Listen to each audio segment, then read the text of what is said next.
So welcome to the Public Record Office of Northern Ireland. For those, anybody who's not been here before? Okay, a few of you. We'd like to see people for the first time, hope it's not the last. For those of you who've not been here before, PRONI is the National Archive of Northern Ireland. We are also part of the Department for Communities. We were established by the Public Records Act 1923, which gives us legislative authority for all public records in Northern Ireland. Public records are official files and papers created by Northern Ireland government departments and also public bodies such as the court service, local councils, hospitals, schools, police. Our legislation also entitles us to take in private records, and that's really what I'm going to be talking about today. And these include the likes of businesses such as Harlan and Wolff, the great and the good like Lord Dufferin, records of politicians, missionaries, academics, and more recently, Dame Mary Peters, I should mention. And because of this wide remit, PRONI is a one-stop shop for archives in NI. When we were established in 1923, we had no records. Now we hold over 3 million records dating from 1219 onwards. And our oldest document is a papal bull in the Abercorn papers. Last year, we celebrated 100 years of being PRONI, and we ran a whole campaign marking that centenary. And we decided we really liked one-year campaigns. So this year's campaign is to celebrate an inclusivity and diversity in the archives. I'm delighted to say that this is the first event in that campaign. Today we are honouring the memory of Frederick Douglass. PRONI has also taken the opportunity to relaunch a second and updated version of our guide on Ulster and slavery. Now, this is a guide which was originally published in 2007 to mark the bicentenary of the abolition of slavery in the UK. As part of a wider hidden connections programme across the UK, and it featured other institutions like Linhall Library, other Ulster Museum. At the time, the subject is still a high-profile one, and I suppose that profile is heightened by the bitter reality that slavery does continue even today in various parts of the world, although in different guises. It's also important that the role of Ireland and Ulster in particular in the slave trade and in the anti-slavery campaign is fully understood. And that's where this guide comes into play as an important role. It gives a picture of the involvement of Ulster in the trade and an insight to those who championed abolition. Many in Belfast derived personal and civic wealth from the trade. However, others were actively campaigning to abolish the trade and supported the national campaign that was and always will be identified with great humanitarians such as William Wilberforce and Frederick Douglass. To mark Douglass Week, we have produced a much expanded second edition, which I had hoped I would have hard copies for this morning, and I was promised they would arrive on Friday, but we have launched it online.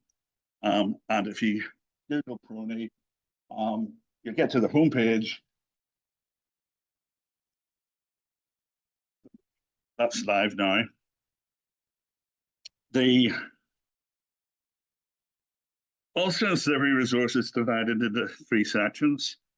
Now, the first section is a foreword by Kenneth B. Morris, Jr., the great-great-grandson of Frederick Douglass. And it also includes a much expanded introduction, which was originally written by Grace McGrath and has been updated, advised by my colleague, Des McCabe, who unfortunately cannot be here today. The introduction contains additional examples from the collections, which I'll highlight shortly, and it includes a checklist of over 300 references to slavery found amongst PRONI's archives. I should also highlight that some images of objects from the collections of national museums, which we are very thankful for. So the first document I want to show you is not there. Okay, and the first document I would have shown you is a document from Frederick Douglass himself. Douglass arrives on Belfast on the 5th of December, 1845. And despite intentions to stay only for a few days, he lingers for a month at rooms in Victoria Hotel on Waring Street and preaches about abolition 7 times in different Protestant churches. He returns to Belfast several times in 1846. And the letter, which I think is on display outside, okay, you may not have seen it on this presentation, but it's on display outside. Is written to one of Belfast's leading anti-slavery reps, James Stanfield, a Presbyterian grocer. So, a word about the Atlantic trade. It begins in the 1440s, but most PRONI's documents date to the 18th and 19th century. I've done a diagram of the operation of the slave trade voyages.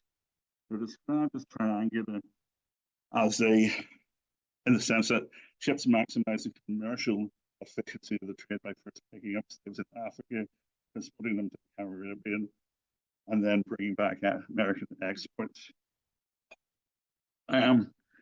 Yeah, every story is a villain, and the town of Belfast had its own citizen plantation owners, principally Waddell Cunningham on the right, who I suspect we're going to hear more of from other speakers.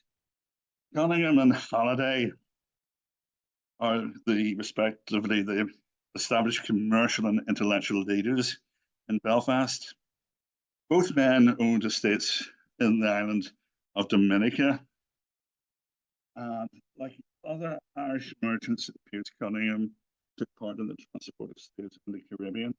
He teams up with Thomas Gregg, a Presbyterian merchant of North Street, Belfast, in the late 1750s to develop one of the largest merchant shipping companies in New York. And Gregg and Cunningham used the wealth of that to buy a plantation in Dominica, which they called Belfast. Returning to Belfast in the mid-70s, Cunningham throws himself into the work on the infrastructure of the port of Belfast. He invests in the Lagan Navigation Company. He invests in new docks. He's on the Lagan. Is involved in the construction of the White Linen Hall in 1785. And like others, he was very involved in several important charitable and philanthropic enterprises in the growing town. So I suspect we'll have a discussion on this subject coming up by other speakers. Belfast itself was never an actual slave port. Waddell Cunningham makes an attempt in 1786 in the assembly rooms, but that's reported by Thomas McCabe. However, at every level of Ulster in our society, there were many who benefited and continue to benefit from the expanding slave economy and the nature of plantation trade as Belfast adapts to changing conditions over time. In fact, trade between Belfast and West Indies was more important in the late 18th century than trade with Europe. So just look at a few documents before I hand back. This is from Dr. Carrick Fergus papers. It relates to the Fort Stewart plantation in Jamaica and covers the period June 3rd, 1738 to March 1751. It's an inventory of goods of the Honourable John Stewart. And this details like cows, etc., but in amongst all the livestock and chattels, it names a Negro named Quash Eba, then further on, 10 Negroes, 6 boys and 5 girls, and a Negro named Jim. So that represents that the thought of slaves as just property.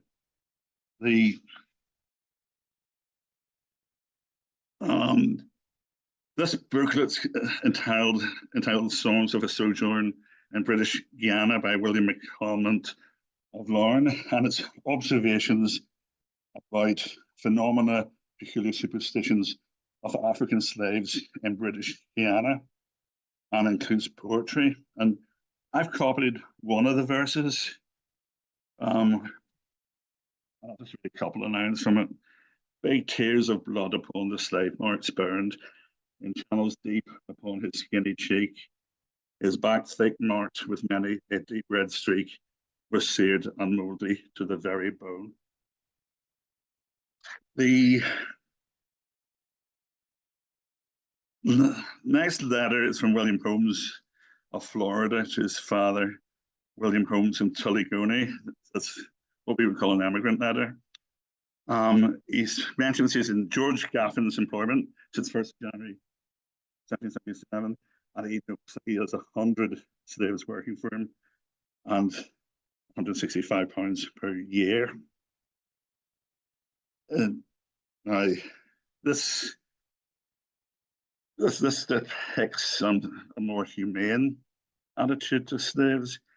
It's a copy of the will of James Smith, born in Carney, and he bequeaths goods and property to his family and names the slaves in his will. For each of my wenches, I leave 10 ounces of gold and a good cloth, and for each of my boys, I allow their wages to be paid in full. My boy K due to have beside 2 ounces of gold, my boy Mulatto Joe to have 10 ounces, and my boy Afberry to have 8 ounces. The Slave Trade Act, which came into force in May 1807, outlaws the British Atlantic slave trade. However, not all anti-slavery politicians were in agreement as to how to abolish slavery. This was a letter from Lord Castlereagh. Castlereagh opposes Wilberforce's abolition bills of 1806. He argues that the slave trade cannot be suppressed by the Britain alone, but by a broader agreement of other and international bodies. And this contains a transcribed account where he talks about the imminent peril to which the British West India colonies are exposed.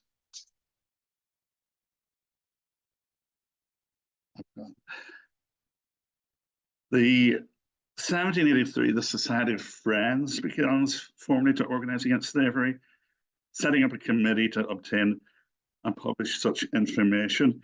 And they established the Anti-Slavery Monthly Reporter, and that continues to today.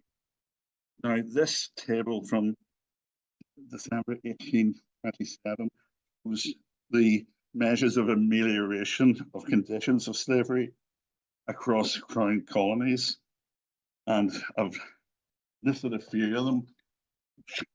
To provide the means of education and religious instruction to slaves, to put an end to Sunday markets, to make Sunday a day of rest for slaves, to admit the testimony of slaves under restrictions in civil and criminal cases.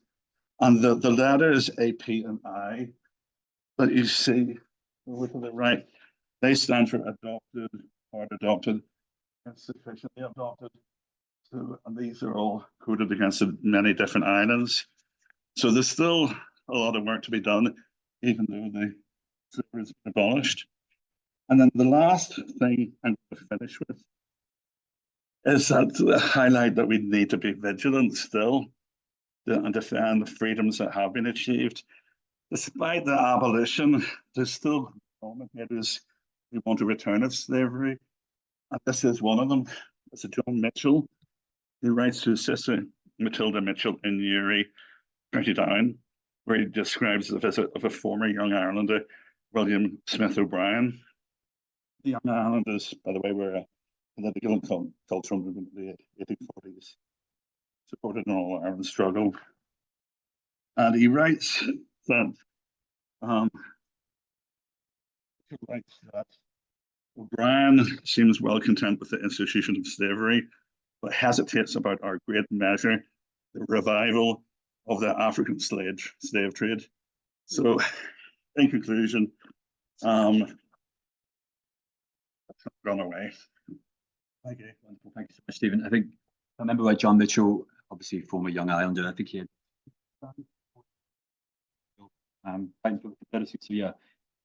interesting character.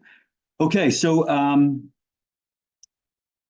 hello again, everybody. Welcome again to Douglass Week and to the symposium titled "Why Remember: Tracing the Legacies of Frederick Douglass and Other Social Reformers in Northern Ireland And thank you so much to the folks again here at the Public Record Office of Northern Ireland for hosting this and helping us to organize this event. So my name is Adrian Mulligan. I'm a volunteer with the Globe Lane Initiative. We're a non-profit. We organize projects such as Douglass Week each year. My day job, I'm a professor of geography at Bucknell University in Pennsylvania. Although I split my time, I commute to Pennsylvania from West Cork, which is a little weird, but that's kind of my life at the moment. My research, I'm a Douglass scholar. I publish research on Douglass. I'm doing a lot more sort of public scholarship now. I'm a full professor. I don't have to quite worry as much as I used to about publishing scholarly articles. I can do some other sort of more community, voluntary, public stuff, which is lovely. So we've got a Douglass walking trail down in Cork we've worked on through Globe Lane Initiative. My own work, I do stuff on obviously on Douglass. I do stuff on race. I've got papers on looking at Japanese American and Native American history in Arizona. I've done research on gender and Irish nationalism. I do research on sexuality and St. Patrick's Day parades. My work is all over the place. I'm a geographer, so I think about society and space and the role that space plays in reinforcing things in society, but how you could use space to resist. So that's my background. More to the point, though, I am a Belfast native, albeit quite some time ago.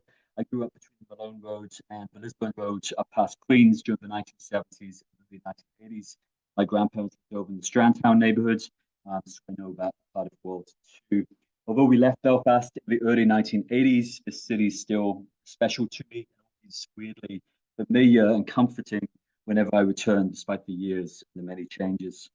So this symposium represents an attempt to gather together just some of the many wonderful folks doing important work to reimagine what is possible in the present and the future of Belfast and Northern Ireland, largely by recovering and employing histories that have been sidelined and forgotten, but also by focusing on and celebrating the ongoing rich contributions of asylum seekers and other immigrants. Just one of those long overlooked histories, which we'll hear about today, is that of the anti-slavery movement in Belfast during the 19th century, alongside the city's connections to slavery as well, as Stephen has pointed out, with Frederick Douglass and his visit here in late in 1845 being our catalyst. However, Frederick Douglass is an especially useful catalyst because while he remained firmly focused on abolitionism when he toured Ireland in 1845, he was also then an advocate of women's rights and of the temperance movement. Frederick Douglass therefore provides inspiration with which to consider what we might today term intersecting social justice movements, in addition to advancing a more global and interconnected history and sense of place, all of which our presenters today will discuss through their own work, which contributes greatly to the society and improving our understanding of it. So, as we unfortunately know all too well in this part of the world, there can be serious divisions concerning how people see the past, with different understandings serving political ends for respective cultural communities, and with the historical built environment, and furthermore, also what we consider to be natural landscapes being mobilized to legitimize, naturalize, and concretize opposing perspectives. With such a divided past, as we well know, it is important, obviously, to create shared spaces, ideally quite literally, however difficult that is in a sectarian landscape, where respectful understandings of different historical perspectives perhaps be advanced. But it is also important simultaneously to uncover other histories and geographies that we might know less about, sometimes nothing, and in the process, where possible, working with associated marginalized communities whose voices have been swamped by the two opposing narratives that dominate understandings of the Northern Irish past. Today, our presenters will share what they know about these other pasts, revealing a richer and far more complex and nuanced history, which arguably holds tremendous potential in the task of building a more cohesive, integrated community, because of the manner in which these pasts seriously undermine the myopic, polarized us versus them narratives, which have dominated who we think we are for too long now. So without further ado, we're going to get into this first session. I'd like to introduce our first speaker, Dr. Stephen Hawking, who's an assistant professor of American history at the University of Plymouth, and who unfortunately cannot attend today's symposium in person since it's nearing the close of his spring term teaching. But he was very kindly agreed to share his extensive research concerning African American soldiers who were stationed in their thousands in Northern Ireland during World War II. It is just one of many relatively unknown histories of Northern Ireland during World War II that he illuminates in his recent and wonderful book, Northern Ireland, the United States, and the Second World War, in addition to across numerous scholarly articles and interviews. I'm going to hand over here to Simon with the wonderful assistance. The presence of African American troops in Northern Ireland during the Second World War was Northern Ireland, and indeed the island of Ireland's first encounter really with a population, a non-white population. So I'm going to talk a little bit about some of the experiences of African American troops in Northern Ireland, reactions to them, and try and give a sense of what it was like for these troops and for the people of Northern Ireland encountering them. I'm going to start with a couple of anecdotes, which might be apocryphal, but I think they're illustrative of the positive response to African American troops. The first involves a black soldier going into a shop in Bessbrook in County Armagh, and the girl behind the counter says, "What can I do for you, sir?" The soldier looks behind him and says, "Oh, I wondered who she's talking to." And when it turns out it's him, he says, "Well, I've never been called sir before." So it's an illustration of the fact that there was, to a degree, there was a color blindness about the people of Northern Ireland towards African American soldiers. Now, obviously, it's much more complicated than that, which hopefully I will be able to illustrate. The second story, again, it might be apocryphal, comes also in Bessbrook, and there's a sign on a hall, a local hall, which says, "Dance for the Black Men." So African American soldiers see this sign, they show up to the hall, and they're refused entry. And they say, "But look, this dance is for the black men. Why are we not allowed in?" And again, they're refused entry. Now, it turns out the dance was for members of the Royal Black Preceptory, one of the local loyal orders in Northern Ireland. So what these soldiers thought was an encounter with racism was actually an encounter with Northern Ireland's own peculiar divisions. So let's look at the broader context of what's happening in the American military and why African American soldiers are in Northern Ireland. As no doubt many of you are aware, the American military was segregated and would remain segregated until 1948. And there was institutional racism against African American troops. You can see the second quotation here from the Chief of Staff, for the Secretary of War from the Chief of Staff, saying that African American soldiers aren't intellectually capable of using modern weapons, which of course was nonsense.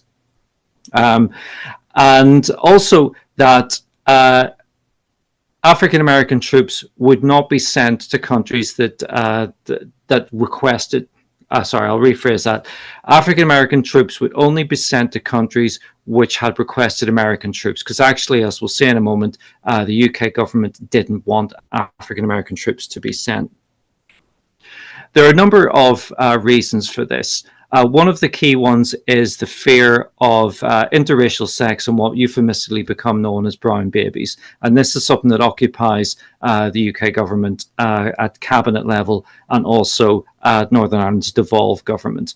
And there's a notorious memo put out by James Grigg, the Secretary of State for War, which panders to all sorts of stereotypes about African Americans. What the UK government decides is that the British will not adopt or enforce Jim Crow practices, so they would not police Jim Crow in the UK. However, they would facilitate it in the sense that if the Americans wanted to segregate particular pubs or even particular towns, they would not do anything to stop this. But the important thing is that the UK would not enforce Jim Crow. And you can see the letter here, which is from the civil service to Sir Basil Brooke, later Prime Minister of Northern Ireland, who was in charge of this. And it's a letter from the UK government, from the Home Office, outlining this. The American Consul General in Belfast, Parker Berman, heard rumors that African American troops were going to be sent to Northern Ireland, and this is in the spring of 1942. So American troops have been in the country for 3 or 4 months by this point, and he thinks that this is a bad idea, but he's heard rumors about it, and he doesn't say why he thinks it's a bad idea or what the rumors are, why there might be objections to it from Stormont. But ultimately, actually, the African American troops arrived the following day. This is from Brooke's diary later in 1942. And he's been discussing the issue with the British commander in Northern Ireland. Now, interestingly, where Brooke's concerned, one of the things that we know about Brooke is that he had deeply sectarian attitudes. But actually, as we see in his diary and some of his correspondence, he's really reluctant to discriminate against African American troops. And he wants them, because they're allies, because they're here to help, he wants them to be treated well. More broadly, we have to look at British attitudes, which are mirrored in many ways in Northern Ireland. And there's a sense that the British see themselves as more tolerant than the Americans. And we can see this in a police report from about August 1942. And what this report illuminates is the fact that relations between British troops and American troops are not good. And the fact that the black soldiers get on well with the British soldiers actually exacerbates problems between British soldiers and white American soldiers. There are instances where the British and people in Northern Ireland do introduce segregation, but often this is to avoid retaliation from white American soldiers. So we do see reports about a couple of pubs in Antrim and on one occasion the Ulster Hall having whites only signs. There's an argument put forward by Sonia Rose that Britain's become more racist as the war continues. And there's also what I think is a really good argument when we understand the presence of African American troops is from Janet Gardner, who says that the war was an interlude, that African American troops were welcomed because they weren't staying. So this wasn't like the Windrush generation just after the war, where people were immigrating and were staying. Here's a few quotations from people in Northern Ireland or related to Northern Ireland about the presence of African American troops. I'll point you towards the one at the bottom. This is from Dara Parker, who was a Stormont MP who'd been asked to have a look at the situation in County Tyrone, and she's reporting from Cookstown and Mackara and other places. And there's a link here between African American soldiers and the fact that they are, on some occasions, dancing with Catholic girls. And this is seen as a security risk. So the intersection of race and sectarianism is something that it's really difficult to properly uncover. There are some links, but I think it works in a number of ways, and I'd be happy to take questions on this. The response, as far as we can tell from black soldiers in Northern Ireland, is broadly positive, but there are issues. Now, a lot of the issues come between black and white soldiers. Problems usually started by the white soldiers. Broadly, the response of the population, as far as we can tell from official reports, is quite positive. This is not universally so, and if we look at police reports of arrests and so forth, or incidents involving African Americans, we do see racialized and racist language. One of the ways in which Jim Crow and racism and the problems between black and white soldiers was managed was to have separate towns for different soldiers. So different towns, and even within towns, different pubs would accommodate black or white soldiers. Now, the issue of whether the local population was colorblind or not is a tricky one, but I like this in this example where an American officer writes to the mayor of Belfast and he explicitly uses race, whereas the Lord Mayor's reply just refers to American troops. And very often, African American troops were either colored troops or simply the American troops. Now, there were a number of ways in which the African American troops were stereotypes. It's meant positively. It's meant as a way of introducing these troops to the local population, but it does pander to stereotypes. For example, this report in the Telegraph about a black choir, quoting African American troops apparently in their dialect. I'm going to skip forward a couple of slides and just talk about some positive reactions here. These are from morale reports. Now, the alternative to this is what we get from white soldiers.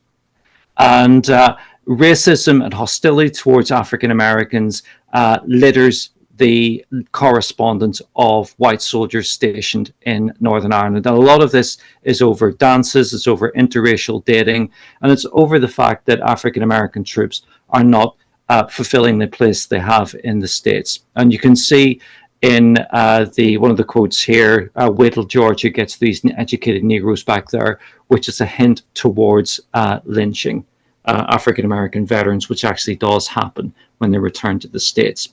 So I'm going to finish up with this. It's a quotation from a crew member of the USS Mason, which was the first American ship with an African American crew. And it docked in Belfast in July 1944. And actually, although the troops, the sailors, came ashore with some trepidation, they found that their presence didn't really have much of a novelty because they were seen as Americans and because African American service personnel had been in the country for 2 years. And I think this quote is really instructive. Where one of the crew members says, the people didn't look on us as our skin color, they looked on us as American fighting men. Thank you.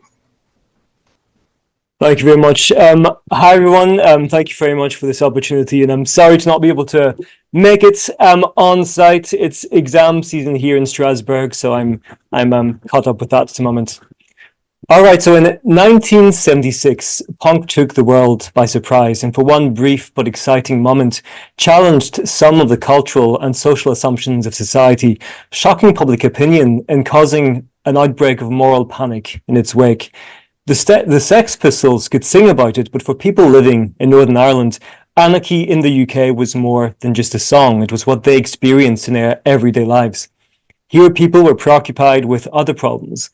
1976 was the year when prisoners in the Meath prison started a blanket protest after losing their special category status. The Shankill butchers were abducting and assassinating Catholic civilians in the streets of Belfast. The peace people were marching in the streets calling for an end to violence. In 1976, an estimated 297 people lost their lives because of the conflict. Around a third of all fatalities were younger than 25. The lives of these young people, especially those living in impoverished areas, were defined in relation to the conflict. Their opportunities were shaped by it. By 1978, unemployment was at its 1940 level, and in 1982, youth unemployment stood at a staggering 75%. This arguably made it easier for paramilitaries to recruit vulnerable people into their youth wings. Even rioting was frequently promoted to a leisure activity. Sports, a more traditional form of leisure, were usually tied to the politics of the region as well. Soccer, which appealed to both communities, did not foster amicable cross-cultural relations, but was a potential site of struggle as team loyalties followed group membership and was occasionally linked to sectarian street violence. Young people from both sides listened to the same popular music, but shared tastes did not imply shared space. Following the killing of members of the Miami Show Band by the UVF in 1975, local bands mainly played within their own areas, and international acts with the potential to draw cross-community audiences seldom came to the north. Young people struggled to find a voice, not only because of their marginal position as youths, but also because the nature of Northern Irish society made it difficult for them to take control of their lives or articulate a narrative in terms other than those dictated by the conflict. For some, this changed with punk, which spread to Northern Ireland in 1976 and 1977. In 1976, punk emerged in London with the snarl and the two-fingered salute. Bands like the Sex Pistols, The Clash, The Damned, X-Ray Specs, Susie and the Banshees, and many others shook up the music industry and created a short-lived moral panic with a fast, raw, aggressive brand of rock music, their irreverent, provocative onstage antics, and their outrageous, iconoclastic fashion style. Punk soon spread to Northern Ireland and a vibrant local scene emerged with many young people forming groups such as the Undertones, Rudy, Stiff Little Fingers, the Outcasts, and scores of others. At a time when cross-community contact had been uncommon in the North and was frowned upon, young Catholics and Protestants overlooked their differences and met up in streets and record shops during the day, and at night crowded into the few bars that allowed punk bands to play, thus briefly creating an alternative Ulster to reference a Stiff Little Fingers song, in which cross-community coexistence, cooperation, and camaraderie became possible. As former punk and journalist Henry MacDonald has asserted, here was a revolt against the collective, a rebellion against tribalism, a way out of the sectarian pigeonhole young people have been placed in from birth. Punks were people who broke the sectarian taboos and refused to be classified as simply P, Protestant, or RC, Roman Catholic, who proved there was another life far beyond the narrow confines of orange and green. Most first-hand accounts of Northern punk tend to agree with this. Over half of the people I surveyed said that prior to their involvement in the punk scene, they had little or no contact with people from the, quote, other side, but that punk changed all that. Sometimes romantic relationships were also formed, which was potentially risky at a time when sexual relationships between people of different communities was considered taboo, especially for women and especially in staunch Republican loyalist areas. Judging from accounts of Northern punk and the interviews I led during my research into the subject, the scene definitely did bring young Catholics and Protestants together as friends or more. However, this does not mean that individual punks rejected their ethno-national identity. First of all, punk was not anti-sectarian by design.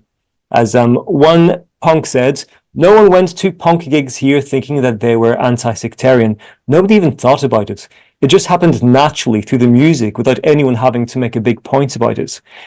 Although once it happened, punks made efforts to maintain unity, this was by accident. It was not engineered. Besides, unity did not mean that ethno-national identity did not matter anymore. People continued to try and determine which part of town other punks came from, either by asking directly or by the practice known as telling, guessing someone's identity from a name or the school one attended, for example. Moreover, it's not because someone became a punk that they suddenly gave up the social identity they'd grown up with. Subcultural identity linked to a form of popular culture cannot readily compete with ethno-national identity, which is a consequence of a long process of historical construction and social reproduction. Rather, punks accepted to, temporarily at least, overlook their ethno-national identity. A psychology researcher, Orla Muldoon, has asserted the identity which is ostensibly the most salient in terms of the conflict in Northern Ireland represents only one dimension of the social identity of any given person. In the context of the punk scene, and for the sake of unity, politics were left at the door. One anecdote illustrates this. Rat Skilbies, the drummer of English group The Damned, explains how during a concert in Belfast, a band member made the mistake of asking the audience what soccer team they supported, which is of course an indicator of communal identity. The whole room fell silent rather than answer the question. They valued the unity that punk had brought them. However, unity was not always easy to maintain. For instance, when Joe Strummer of The Clash started sporting a H-Block t-shirt in support of Republican hunger strikers, he alienated a lot of his Protestant fans. Indeed, punk did not propose a solution to the conflict and an end to sectarianism, nor did it erase all the differences between its adherents. But although peacemaking or bridge building was not a stated aim of punk, and although participation in the scene didn't necessarily translate into a radical change in the social identity of the participants, punk did foster amicable interaction, the chance for regular contact and interpersonal connections between young people who came from communities locked in irreconcilable differences. This itself is quite an achievement at a time when spatial segregation was increasing, when there was less than 5% of interfaith marriages, when integrated schools did not yet exist, and given the fact that contemporary official and grassroots cross-committee initiatives had limited success when it came to fostering such interaction between young people. But why did it happen, and by what means? Due to time constraints, I will address this question very superficially. Now, while music was important for several local youth subcultures, the mods, the teddy boys, and the skinheads, the performance of live music was absolutely central to punk. Punk thus had to find venues where they could organise concerts.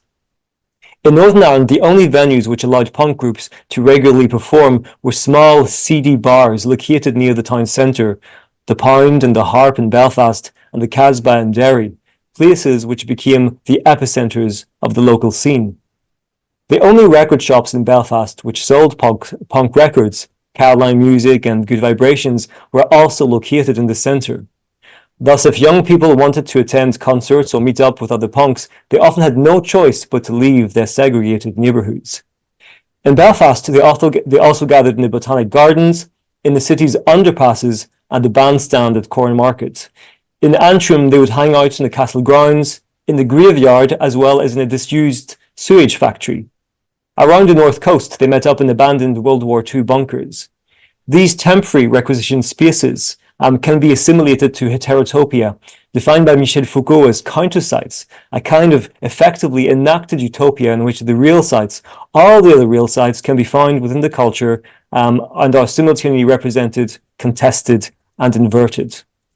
Punk heterotopias rarely existed more than a couple of years and sometimes only survived for a few months.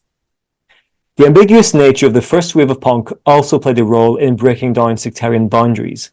Punk was perceived as being transgressive and anti-establishment, but contrary to the hippie subculture of the 1960s, it had no set political agenda, and it prided itself in its cynicism. In the early 1980s, punk would become politicized, but for most of the 70s, it expressed discontent in individual rather than collective terms. Punk was about generational, aesthetic, and existential revolt, not radical politics. This was true even of bands who were often perceived as being political, such as The Clash or Stiff Little Fingers. In the polarised context of Northern Ireland, this ambivalence was critical. 70s punk was irreverent and iconoclastic enough to allow young people to question some of the narratives and preconceptions they had grown up with in their quest for chaotic, carefree fun. But its political ambiguity, or even apolitical or anti-political nature, made it possible, for a while at least, to foster a cross-community alternative Ulster. Punk obviously did not provide a resolution to the conflict, but it raised a number of important questions about identity and ethno-national identity in particular. About gender and sexual identity too, but I won't have time to develop that point today. For about 5 years, the punk scene was the unlikely site of cross-community solidarity, and as such its legacy is worth celebrating. It is perhaps as urgent as ever to excavate the past and focus on what Debbie Lyle has called Northern Ireland's alternative networks, networks that have always been present in Belfast, disrupting, infiltrating, and satirising the simplified two communities thesis that has shaped our understanding of this city for so long, whether it be the experience of women, of ethnic and sexual minorities, or marginal subcultures such as punk. There perhaps lie the clue of how seemingly irreconcilable differences may lead to compromise, to meaningful connections, and even on some occasions to unity. Thank you. Morning, everyone. Good to be here. I think the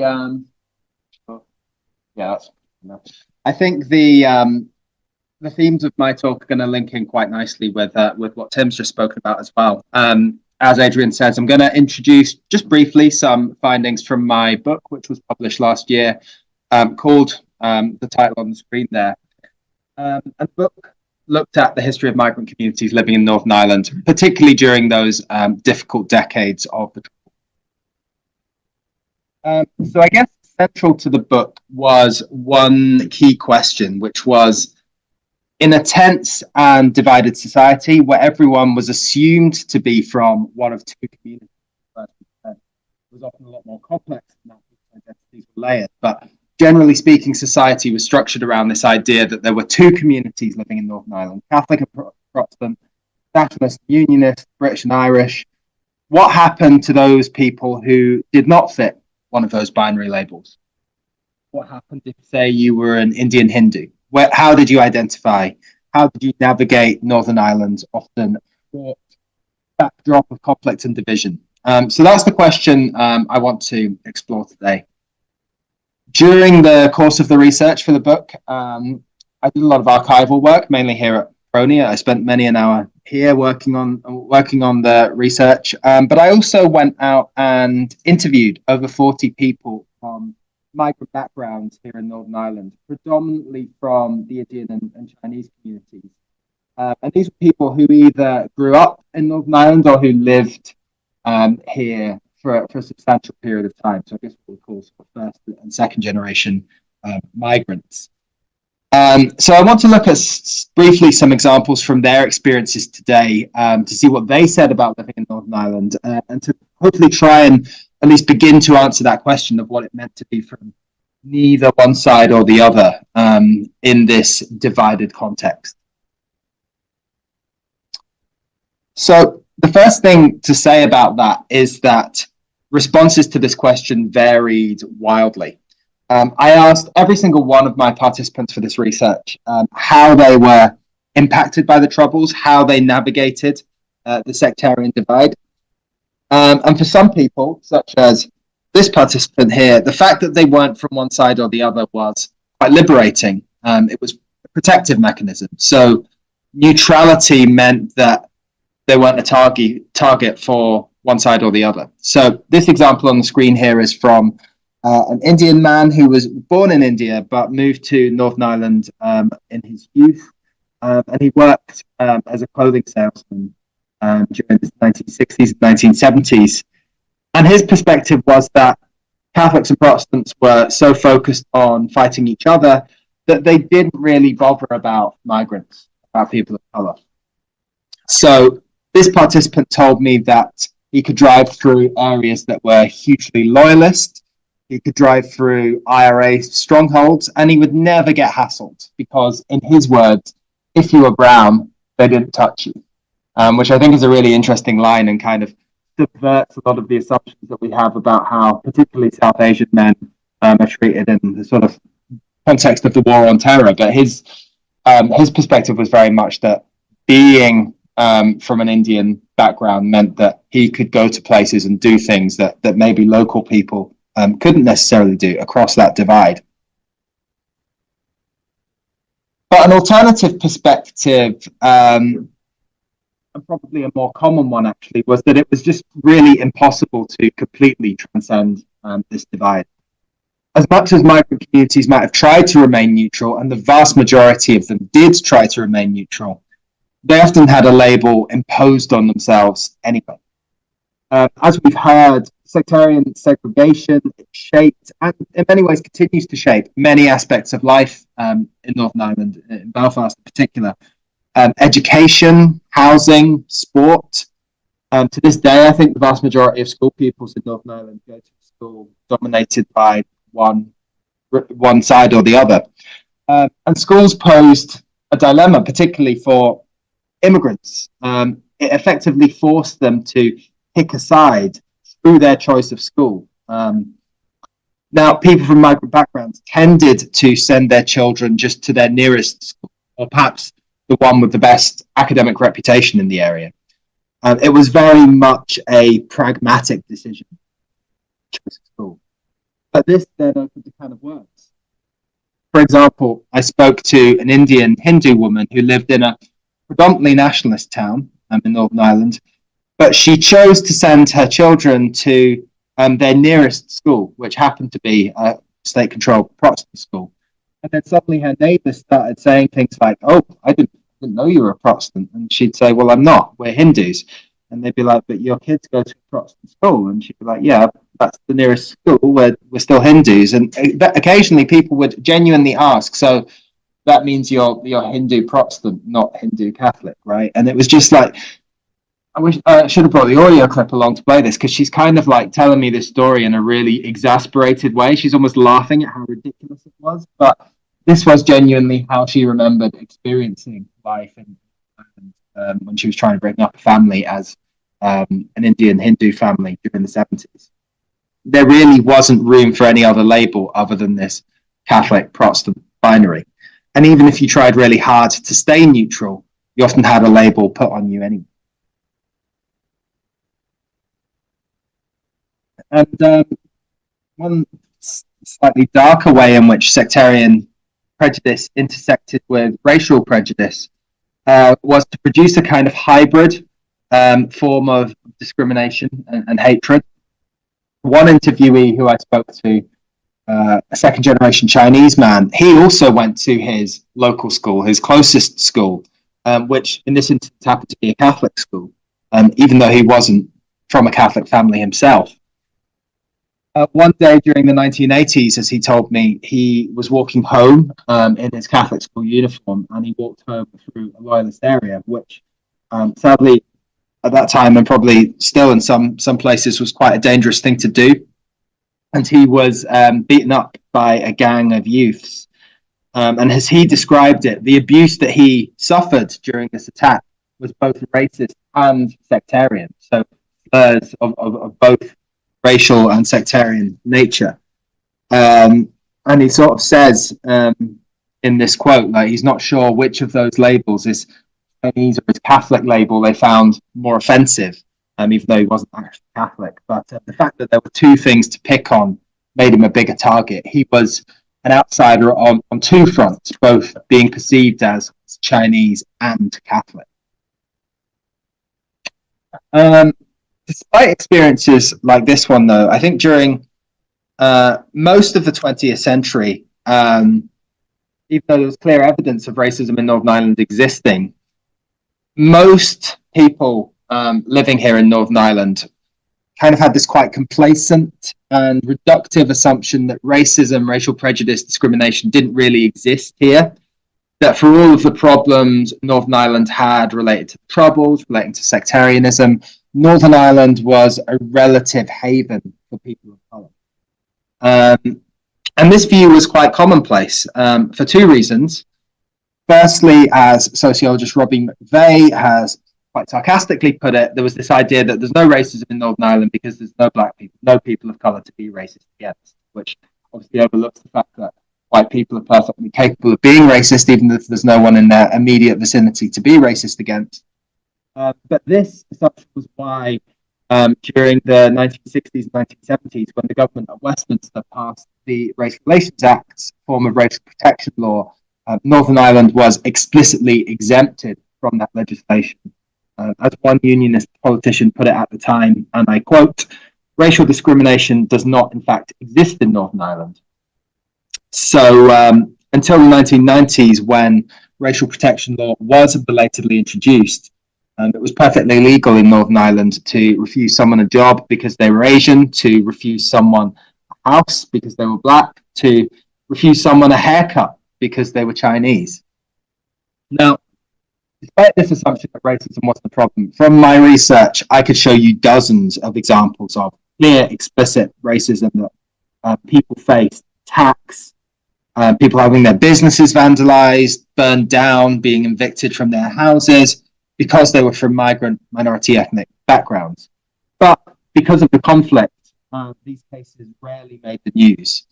The Troubles was a distraction in a lot of ways, but racism very much existed here throughout the 20th century. One of the most tragic events occurred in 1996 when Simon Tang, who's pictured on the screen there, a 28-year-old Chinese man, closed his takeaway in Carrickfergus, and he was attacked and killed as a result of his attack. Now, the RUC, the police at the time, had little to no understanding really, or interest in investigating racist hate crime. So, understandably, people from migrant communities often didn't have much trust in the police to investigate those attacks. So there was very little state support for victims of hate crime such as this. And it was really left to voluntary organizations a lot of the time, such as the Chinese Welfare Association, to basically pick up slack and support victims of racism. And unfortunately, that really was the story when it came to the Northern Ireland state and its attitude towards and engagement with minority ethnic communities here in Northern Ireland. It was very much a story of apathy, of disengagement, really, and neglect. There was, for example, little to no provision in schools for children who spoke English as a second language. Likewise, with adults, things like English language education or interpreting services were pretty much non-existent, at least at a statutory level. And Northern Ireland really was an anomaly, at least in a UK context. So across the water in Britain during the 1970s and 1980s, local authorities, particularly urban local authorities, increasingly began to accommodate and institutionalize multiculturalist policies. So they reshaped their institutions to, I guess, push back against some of the racial discrimination that had existed in Britain at the time, to basically include and accommodate people from minority ethnic, linguistic, religious backgrounds. So basic, simple initiatives really, such as increasing access to language education or interpreting services, were a lifeline in Britain for previously marginalised migrant communities. Whereas local authorities in Northern Ireland did not bother with any of this at all. Again, on the incorrect basis that there were so few people here for it to be necessary, like that it was just completely unnecessary, and that people in Northern Ireland were generally nice towards migrants anyway, so they didn't really need any help. In the words of Anna Lowe, one-time director of the Chinese Welfare Association, and of course later an MLA, when she was speaking at an anti-racism conference in Belfast in the early 90s, she said that migrant communities here have been left to fend for themselves for the past 30 years, and I think that kind of encapsulates the state's sort of lack of any engagement with the issue surrounding diversity and multiculturalism here. And I think, sort of think towards the future a bit, the place of so-called other communities in Northern Ireland, it still hasn't really been fully resolved. It hasn't really been resolved at all, really. For example, even in the Stormont Assembly today, whenever an MLA is elected, they have to declare themselves as nationalist, unionist, or other. So where is the representation for migrant groups or for anyone really who doesn't identify with either of those two communities? The only option is the quite vague and I think unsatisfactory label of other. It's quite a marginal identity that is just sort of none of the above, really. So I guess my suggestion is that maybe we need to stop thinking of Northern Ireland purely as a dual society, a place of two communities, and structuring institutions around that model. Instead, we maybe need to recognise that Northern Ireland is now a plural society, a society of multiple communities, many of whom don't necessarily subscribe to that binary label. I'm going to leave it there. Thank you. Hi, everyone. My name is Mimi Yunamoyo. I'm from Congo, and I am the founder and project manager at the Northern Ireland Refugees and Asylum Seekers Women Association, Bomoko and Bomoko, which means togetherness in Lingala, a Congolese dialect, is created by and run by refugee and asylum seekers women in Northern Ireland. The organization is a registered charity organization established in 2019. And the reason behind I created Bomoko NI comes from my living experience of being an asylum and refugee.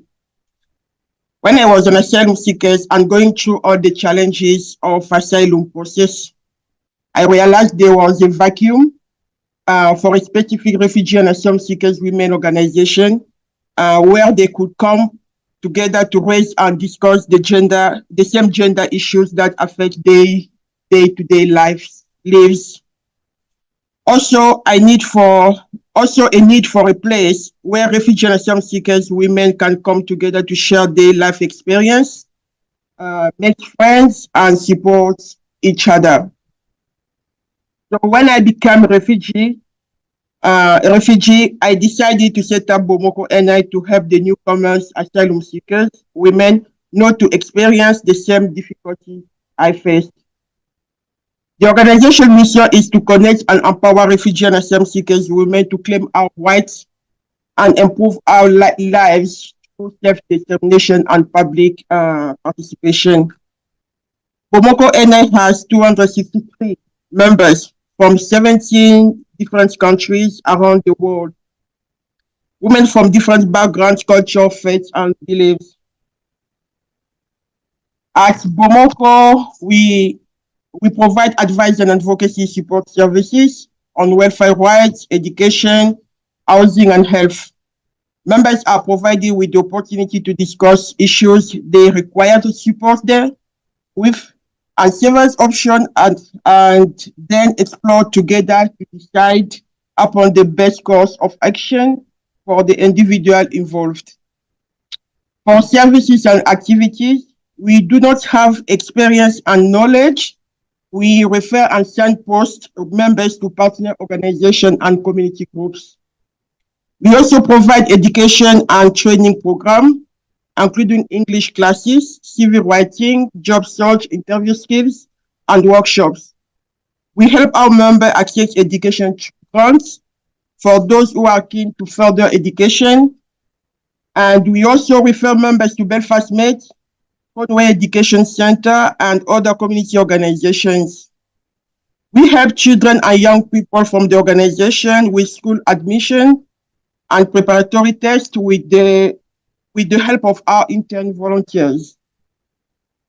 Employment opportunities. We recruit volunteers internally and externally and help our members to have volunteer placement that match their qualification to help them to have experience, when I say experience, Northern Ireland experience, and find employment. We also help our members with job application when opportunities arise. Mental health and well-being awareness.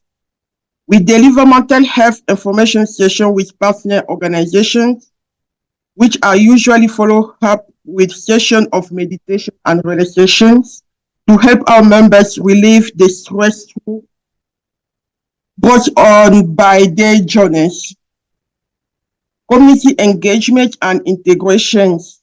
Bomoko NI is committed to increasing its members' full integration and participation in Northern Ireland society by engaging and socializing with Indigenous women in shared spaces and community where they live. We travel around Northern Ireland, visit other local community groups, especially women associations, to meet and socialize with them and take part in local and community events, seminars, conferences, and meetings.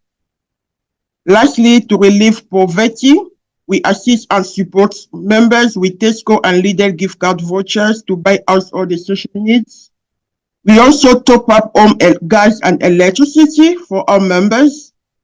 We provide furniture that we collect from donors, toiletries, women's sanitary, baby nappies, wipes, children toys, and school staff clothes, and so on. This is in short what we provide as work or services at Bomoko NI, and we are proud of the impact we have on the lives of our members. At Bomoko NI, we believe that together we can overcome any challenge and achieve our goals. We are committed to providing a safe and supportive environment for all our members and ensuring that their voices are heard. Together, we can create a better future for ourselves and our families. Thank you. My name is Prince Okori, so I'm just going to be representing Israel for Diverse Youth. And I will just talk about Diverse Youth in general. Diverse Youth is a dedicated organization to empower the BME young people from diverse backgrounds across Northern Ireland. It was actually established in 2021, and it's been providing services to the young children and the BME community at large. And it was founded by Israel Egwogi, and our mission is to foster an inclusive society through youth-led initiatives. And we've been able to provide that support for the young people across the BME community. And one of our vision here within Diverse Youth is to provide and ignite proper education for the young people and the youth generation across Northern Ireland. So we have over 263 registered youth, and we aim to ignite and equip them to be the next generation of BME leaders with the tool that they need to thrive in all their lives across the sector. So our organization has run several key programs and workshops, and they are all based on leadership development, educational support, cultural awareness programs. And one of our flagship initiatives is the mental health campaign that was actually run during the year of 2023 and across 2024. And that mental health campaign was to empower the BME young people by providing them access to specialized mental health support and resources tailored to their cultural and individual needs. Another significant initiative we've done is the cultural exchange program. The cultural exchange program has been successfully because we were able to bridge the gap between the diverse youth communities, fostering understanding and cooperation among participants. So the program has been instrumental in promoting education and integration within the BME youth, and also including the asylum seekers and refugees within the organization. In addition to these initiatives, we have offered comprehensive trainings in coding and digital literacy and ICT, which we collaborated with Ulster University to deliver that program for these young people who do not have the skill set whenever they come into Northern Ireland. And this program has been designed to enhance their digital literacy skills, offering both fundamental and advanced trainings in technology use and programming. So our goal within this program is to empower the participants for rapid evolving digital world, where they can have these necessary tools to be able to become entrepreneurs and also seek job seekers at the end of the day. At Diverse Youth, we have had a profound impact on the lives of many young individuals we serve.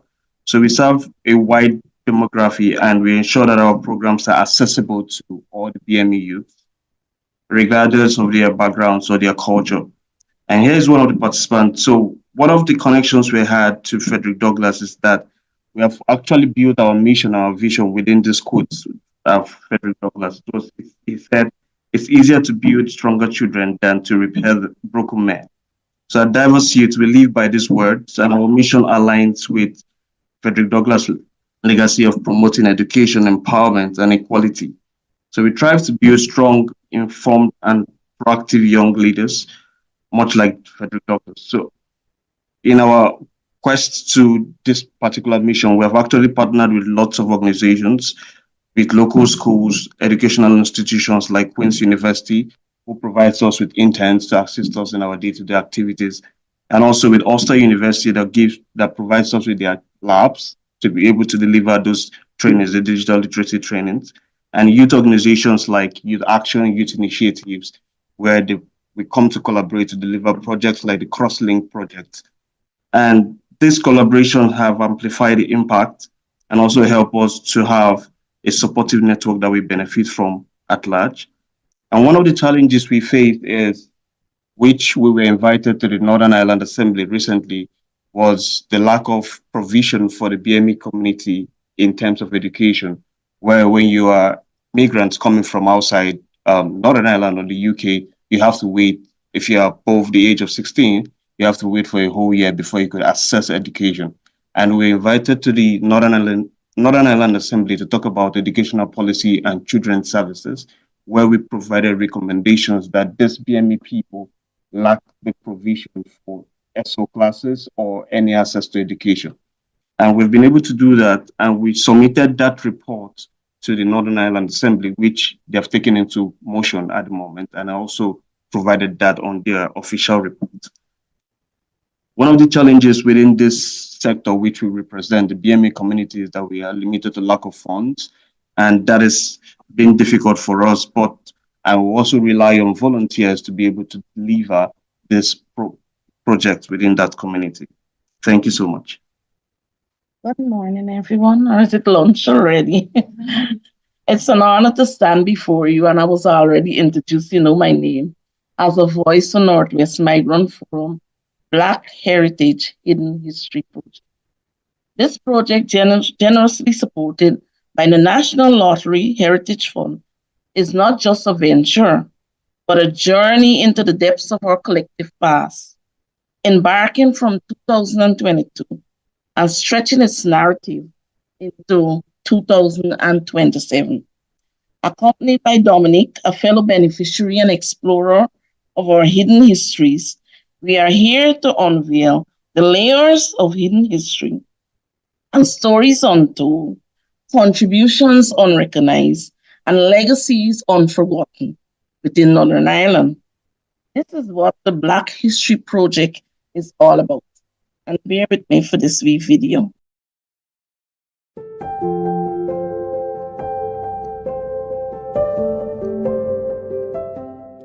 "I don't see colour" has become a common phrase used to assert hatred of racism.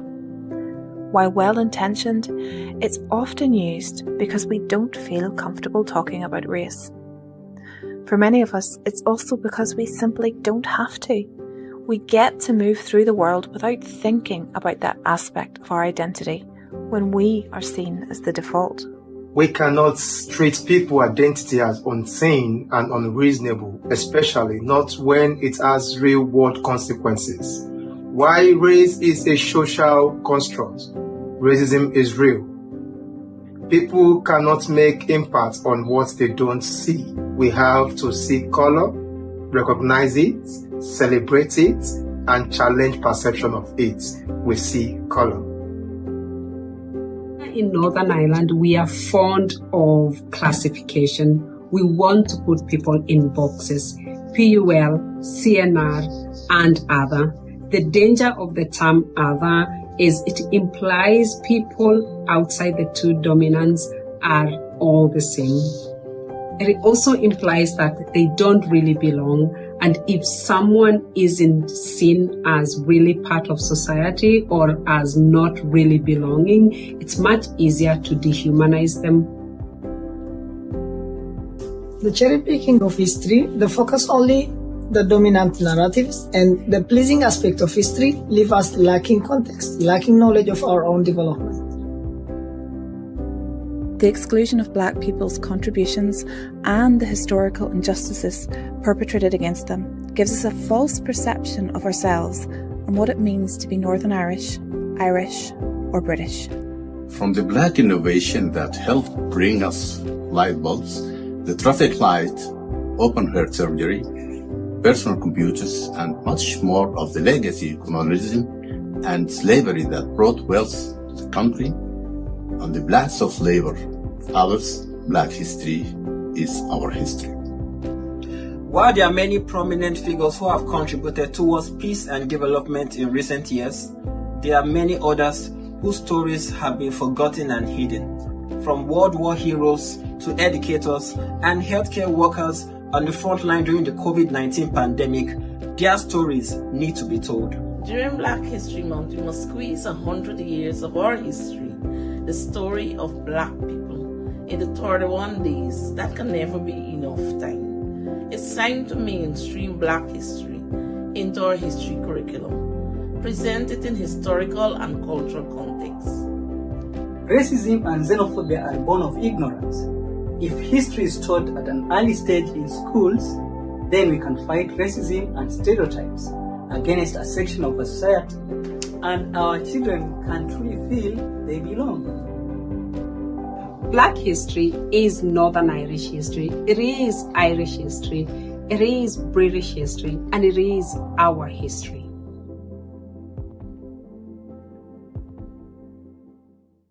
In the wake of the global awakenings sparked by Black Lives Matter movement, our community in Northern Ireland felt a pressing need to bridge the gap in our historical narrative, a narrative that has long overlooked the contributions, heritage, and histories of Black people and those of African descent in this region. This project, born out of a dialogue with the community and the collaborations with scholars like Dr. Naomi Green, aims to rewrite this script, telling our stories, our voices, rooted in professionalism, passion, and lived history. At the heart of Black Heritage Hidden History Project is a desire not only to uncover the rich tapestry of Black history in Northern Ireland, but to weave these threads into the present and future fabric of our society. We are delivering this project in 2 phases. It begins with a developmental phase, which includes research, training, annual Black History Summit, and the development of an inclusive curriculum. Throughout our archival research, oral histories, and collaborative exhibitions, we are bringing to light the stories of individuals like Dr. Raphael Ernest Gale Amateur and the Frisk Jubilee Singers, whose contribution to our culture and social landscape has remained in the shadows until now. Our project is not just about uncovering history. It's about shaping the future of education in Northern Ireland. We want to expand the school curriculum to include the rich heritage and diverse experiences of Black people. This desire to lead has led to the creation of an educational tool that draws directly from the stories and experiences on or throughout our work. Moreover, than just delivering content, we empower authentic voices from the community. Those leading our workshops are not just trainers, they are custodians of living history, possessing an intrinsic passion and expertise that cannot be artificially replicated. We see our role being one that provides Black people with a platform to amplify their voices, to facilitate the sharing of their invaluable insights with the wider community. Contemporary voices like Stella, who will form part of the exhibition, showcasing our oral histories. Do you know what? I suppose I would say 45, I kind of denied my own skin color, even though, I mean, I was looking in at the mirror, whatever. But because I was brought up surrounded by white people, I just wanted to be white. And I think I was really embarrassed by the color of my skin. I don't think there is an identity for me in Ireland. It has to change. It really does. It has to change. We are honored to have Stella share her story with us. In so doing, she's not only educating, she's helped us to transfer the narrative, ensuring that the experiences of Black people, the histories and the contributions in Northern Ireland are acknowledged, celebrated, and integrated into the fabric of our collective learning experience. We understand that broadening the school curriculum requires a collective support for our society. Some of you recall that in 2022, Wales set a precedent as the first region in the UK to integrate the history of Black and minority groups into the education curriculum, starting from primary through to college. Inspired by this groundbreaking initiative, our team visited Wales to gain insight into the successful implementation. We were joined by politicians, representatives of the educational sector, and racial justice activists. This journey proved to be invaluable, significantly shaping the development of our educational resources. We are making really good progress on this work, and we look forward to sharing the educational material widely upon the completion. Confident that they will make a meaningful contribution to our shared understanding and appreciation of diverse history. Additionally, we host an annual Black History Summit, a vital forum for assessing the progress we have made in integrating Black heritage and history into Northern Ireland societal fabric. The summit offers a dynamic space for dialogue, debate, and discussion, where participants can collaboratively explore and propose strategies for enhancing racial equality and celebrating our diverse heritage. It is an opportunity for all of us to contribute to a shared vision of inclusivity and cultural richness. This is one of the objectives at the heart of this project. As one of the trained racial equality champions, I stand before you a testament to the project's impact, not only rediscovering our past, but in shaping a more inclusive, understanding, and equitable future. Our journey through the first phase of this project has only just scratched the surface. The road ahead is paved with untold stories, more like Stella, narratives which we are eager to share with you through our upcoming exhibition and beyond. In closing, the Northwest Migrant Forum Black Heritage Hidden History Project transcends a simple journey through time. It stands as a luminary of process, illuminating the path to enlightenment and unity, not just within Northern Ireland, but resonating far beyond. This project is a testament to the power of embracing our collective histories, intrinsically woven into the fabric of our region. We are not just retracing steps, we are charting a course towards a future where every voice resonates with the echoes of its past. Every story, irrespective of its origin, is treasured. Our commitment is to continue this journey, ensuring that Northern Ireland's shared history is rich with diverse and vibrant threads of all of its countries. I'll now invite Dominic to give an overview.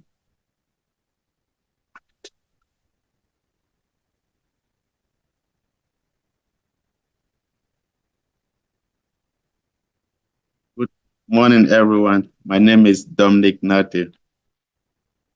During our Black Heritage Hidden History Project research, we uncovered one of the most influential Black pioneers in Northern Ireland's history called Dr. Raphael Ernest Grail Amato, whom the New York Post called the Irishman from West Africa. Dr. Raphael Amato was an influential figure whose impact during his time in Derry, Northern Ireland, is notable in several respects. Here are 4 key points focusing on his contributions and commemorations. Medical practice and community health. During his time in Derry in the 1940s, Dr. Amato ran a medical practice that was well regarded for its high standard of care. He was deeply committed to improving the health of the local community, treating patients across different backgrounds and emphasizing the importance of public health and preventive medicine. 2, advocacy for racial harmony. Dr. Amato was an advocate for racial harmony and used his position and respect within the community to foster interracial understanding and cooperation.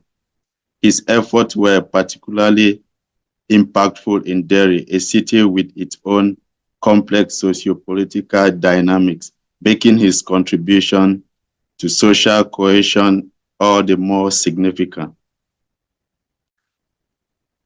Literary and cultural contributions. Beyond his medical practice, Dr. Amato was also known for his literary work and lectures on African culture and history, which he shared with the Derry community and beyond. His efforts helped raise awareness and appreciation for African cultural heritage in Ireland, contributing to broader cultural exchange and mutual respect. Commemorations. Dr. Amato's legacy in Derry has been commended by various means. most notably by the naming of the Amateur Drive in the waterside area of the city. This served as a lasting tribute to his contributions and the high esteem in which he was held by the local community. Additionally, his work and life continue to be recognized in discussions and events pertaining to the history of non-native residents in Northern Ireland. At the age of 35, a group of parliamentarians from Stormont, Dale, and Westminster joined together to sign letters nominating Dr. Amato for the Nobel Peace Prize in 1948. As a result of his advocacy in peaceable understanding between all nations and races, and is a noted supporter of settlement of differences between nations by peaceable means. Unfortunately, he never won the Nobel Peace Prize. These points highlight Dr. Amato's profound impact on the city of Derry through his professional, social, and cultural endeavors, making him a significant figure in the city's history. This is why it is so important to embed Black people's contribution and history in the educational system. The summary of the project activities. Black History Summit. This year, on the 26th of October, there will be a Black History Summit to take place at the Belfast Ulster University campus. There's going also to be a Black History exhibition, which will take place in December of this year. Book and map. A book and map will be produced summarizing research and key themes for this project. We will continue to meet the key stakeholders to include Black history as part of the more inclusive curriculum in Northern Ireland. Thank you very much. Thanks, Adrian, for inviting me to speak today, and also to the Douglass Week team for putting together such a fantastic programme for the week. Really looking forward to attending some of the events. And thanks to PRONI as well for this lovely venue here today. So as Adrian said, my name is Trina White-Hamilton. I'm the Curator of Modern History and World Cultures at National Museums Northern Ireland. I'm going to talk to you a little bit today about our Inclusive Global Histories programme, which is our decolonisation programme. And I think the title of Inclusive Global Histories really shows our kind of positive intent for National Museums Northern Ireland. I'll be representing the Ulster Museum, but Inclusive Global Histories programme runs across National Museums Northern Ireland. And I just thought I would show a picture of an object from the Ulster American Folk Park, because that site is also involved in the Inclusive Global Histories programme.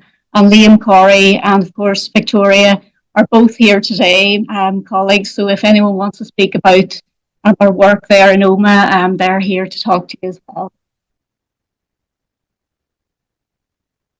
So I suppose the title of our panel today was "We Have to Do with the Past Only as We Can Make It Useful to the Present and to the Future." So dotted within my presentation, I have quotes from our partners and our critical friends, really, I suppose, emphasising the impact of these programmes and why they are useful to society today and for the future as well. I think sometimes people think about museums as always been in the past, but certainly our mission is to look at how we can learn from the past and how we can make our past relevant to today and for future generations as well. So this is a photograph of one of our partners, Ali Khan, from the Belfast Multicultural Association, in our Inclusive Global Histories Gallery, which is open, free to the public. I'd encourage anyone who hasn't been to go down, and we're always looking for feedback. The space is a flexible space, so we're changing it all the time. I was really inspired by the first few speakers in the panel. So Bamako NI, Diverse Youth and Northwest Migrants Forum, really, fabulous work that you're all doing. And I think part of the project that we're trying to do at the Ulster Museum as well is try to encourage those kind of voices and those kind of highlight the work that's going on within the wider community as well. And we're kind of really, motivated, I suppose, and learning lots from the types of supportive and advocacy projects that are out there at the moment. Like Northwest Migrants Forum, we were also impacted by the Black Lives Matters protests that were going on. I think it's an international campaign around the world. We were doing a number of projects behind the scenes, but our partners were really pushing us to do much more public-facing work to address racism and social exclusion within society. And I think the result of that has been the Inclusive Global Histories programme. So written large on the wall outside the Inclusive Global Histories gallery is our commitments, and we've developed these commitments through our conversations with our partners and friends. So I just read them out to you. We will bring marginalised voices and stories to the fore. We'll exchange ideas and learn from others. We will highlight and redress the injustices of the past. We'll face up to uncomfortable truths. We will encourage mutual respect and understanding. We acknowledge we've much further to go, but we must start somewhere. We believe in inclusive global histories. And we hope that having this commitment written large outside the gallery wall is a way of our audiences testing us and judging the work that we're doing within the gallery and outside the walls as well. So before I go into talking about the Inclusive Global Histories Gallery, I just want to highlight probably the most important element of the project, and that it was co-curated. Co-curated with organisations that support diverse communities here in Northern Ireland, and also organisations that support Indigenous communities internationally as well. We were just coming out of COVID at this time, so you'll see everybody's in their masks, but we ran a number of workshops with local organisations such as the African Caribbean Support Organisation, Active Citizens Engaged, who are a group from Derry with Chinese heritage, and also the Belfast Multicultural Association. With our international partners, we held similar workshops, but through online, through Teams and Zoom and things like that. So these organisations and individuals really helped to shape every part of the exhibition, from selecting the objects that were on display, from writing the labels in the exhibitions, and also showing us how to present the objects in a more culturally appropriate way. And these communities are still helping us to shape the exhibition. As I said, it's a flexible space, and we want to keep it live. It's such a live issue, and we want to make sure that we're still using the right language and that we're adding more stories and interpretation all the time.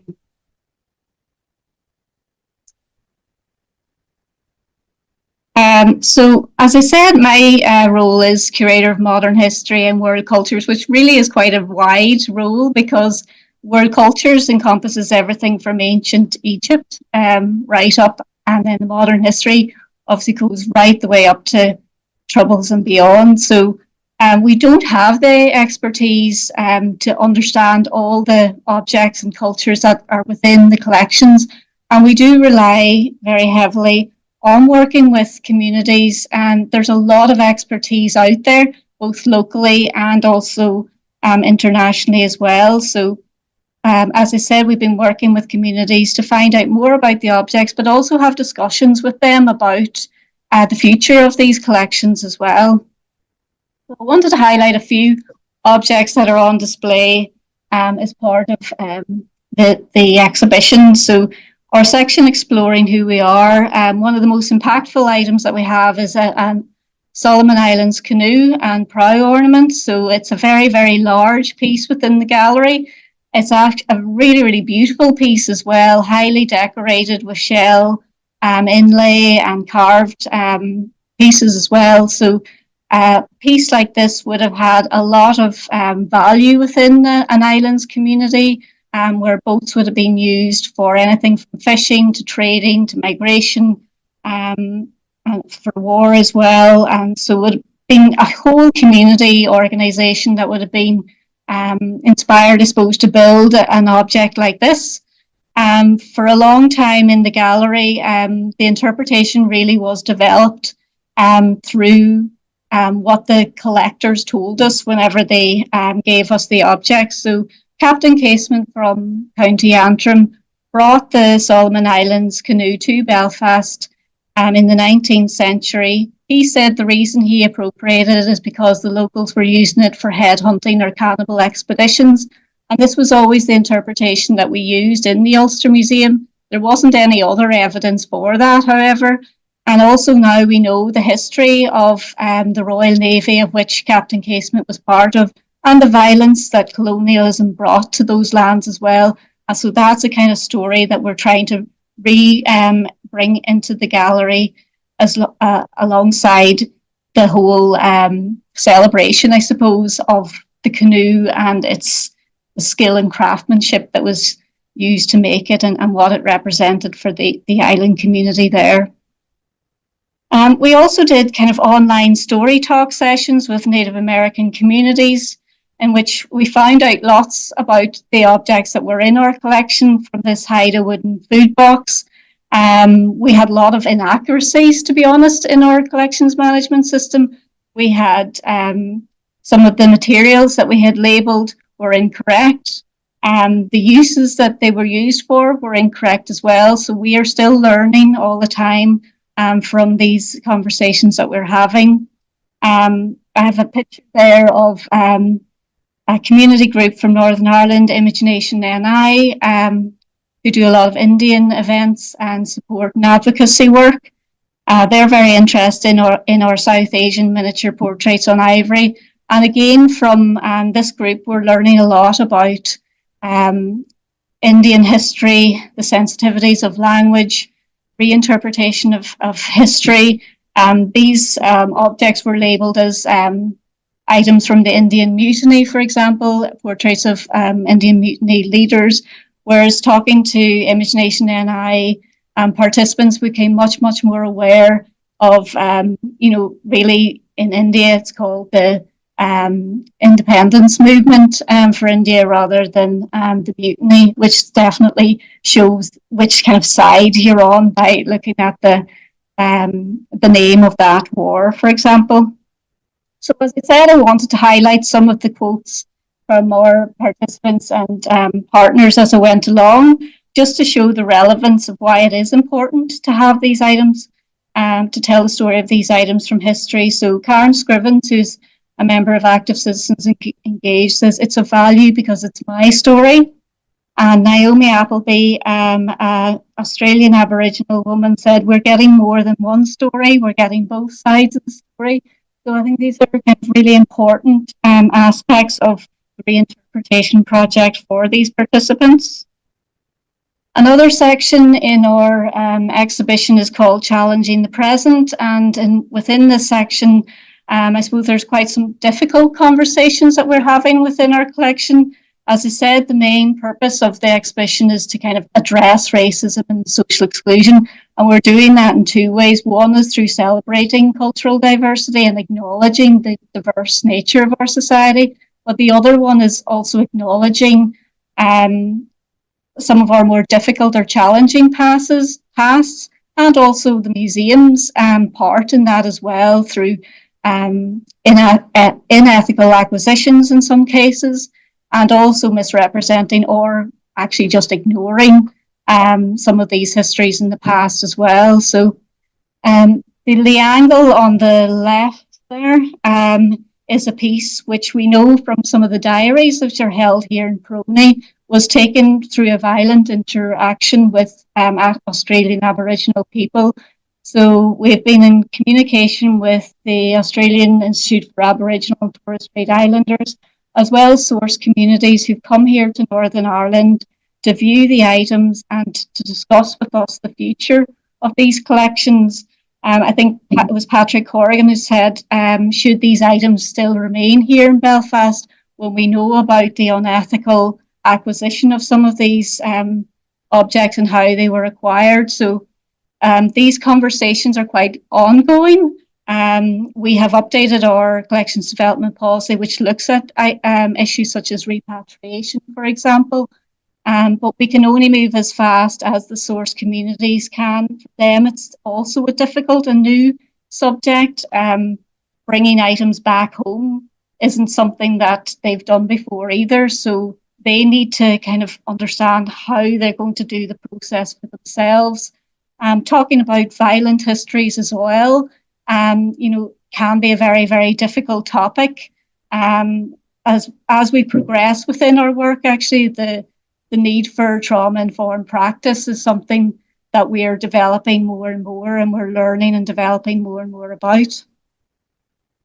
The manila, which is at the top there, which is quite a small item within the exhibition, and you might walk past it very quickly, but it has a very powerful story. So the manillas were used in West Africa before colonization began, but when British colonialism came to West Africa, they embraced the manila as a form of currency. And in fact, this manila, which is on display, was made in Birmingham for use in Africa. And manillas like this were typically used during the transatlantic slave trade. So it's really kind of disheartening and sad part of our history that people were dehumanized and commodified, I suppose, during the transatlantic slave trade. Axoni, our partners, the African Caribbean Support Group, felt very strongly that this should be part of the exhibition and that we should have the label should express some of the emotion around that, because emotion is powerful and is something that needed to be addressed. Another item we have within this section is our decorative plate from Beta, which is made actually from ammunition shells, and it shows, I suppose, the history of conflict and then peace in that part of the world. It's a number of items which we are working with a researcher called Dr. Lucigan Moraquinho, who is looking at our African collection at the Ulster Museum, and understanding, I suppose, the provenance of a lot of these objects is going to help us to reach out to the right communities to talk about the objects in the future. Because unfortunately, a lot of the objects will say that they're from West Africa, for example. So where in West Africa and from which ethnic community do they belong? There's an awful lot of research that needs to happen before we're able to get to that point. But I think Claire and Janina from Axoni has kind of, started to kind of address why it is important to have these conversations. She says it's the first step to begin the healing process. And we see the space not just as a kind of a museum exhibition space, but as a space where healing and reconciliation and truth-telling can take place. Shaping Our Future then is another section of the exhibition. I think, like some of our speakers today, in particular the Northwest Migrants Forum, it's important that we not just talk about the past, but that we're helping society to kind of understand where we want to be in the future as well. Two of the items I wanted to point out within this display is both donated by the Belfast Multicultural Association. Their building was a target of an arson attack back in 2021. And this burnt rafter is evidence, I suppose, of that attack. It was a hugely shocking attack for them. But what was also, I suppose, incredibly moving for them was the support that they did get from the local community, who reached out to them and said, this is not in our name and we support you. And an online campaign raised over £70,000 for the association. So they wanted to show both of those items in the exhibition. And I think that's been a really interesting discussion point with our audiences in helping us to shape, how do we want Northern Ireland to be represented and what sort of people do we want to be in the future. Other items that we have in our Shaping the Future case are all new items to the collection. They're items that have been donated or loaned from ethnic minority communities here in Northern Ireland, to tell the story that they want to tell about their lived experience and racism, as well as more positive experience of integration in Northern Ireland as well. We are still working with our international communities as well. I have an example here of blowgun, darts and basket quiver, which we recently commissioned from Native American artists. And as Sheena Marie Brings Plenty said, it's important to me that people know American Indians are still living, thriving people, so that we don't tell their story in the past, that we talk about their society and their culture as a living one. We also do collect a lot of items in regards to activism. So we have here an aporia from Colombia called Runaway Slave.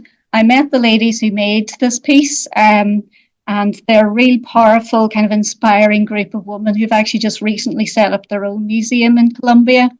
But this aporia came from an organization called Conflict Textiles, who originally started up in Chile, are now here resident in Northern Ireland, and they're part of social justice campaigns right the way around the world. And I think it is important to acknowledge that Northern Ireland is part of international and global movements to address change. In fact, we do have a Northwest Migrants Forum t-shirt within the exhibition as well, which is kind of an anti-racism campaign, which again is another international campaign that Northern Ireland is part of too. And finally, I just wanted to talk about Global Voices, Local Choices. We have a creative engagement program within the Ulster Museum where our partners are devising and delivering events around the theme of inclusive global histories on a regular basis. But Global Voices, Local Choices was a more intense engagement project where we got funding from Esme Furban.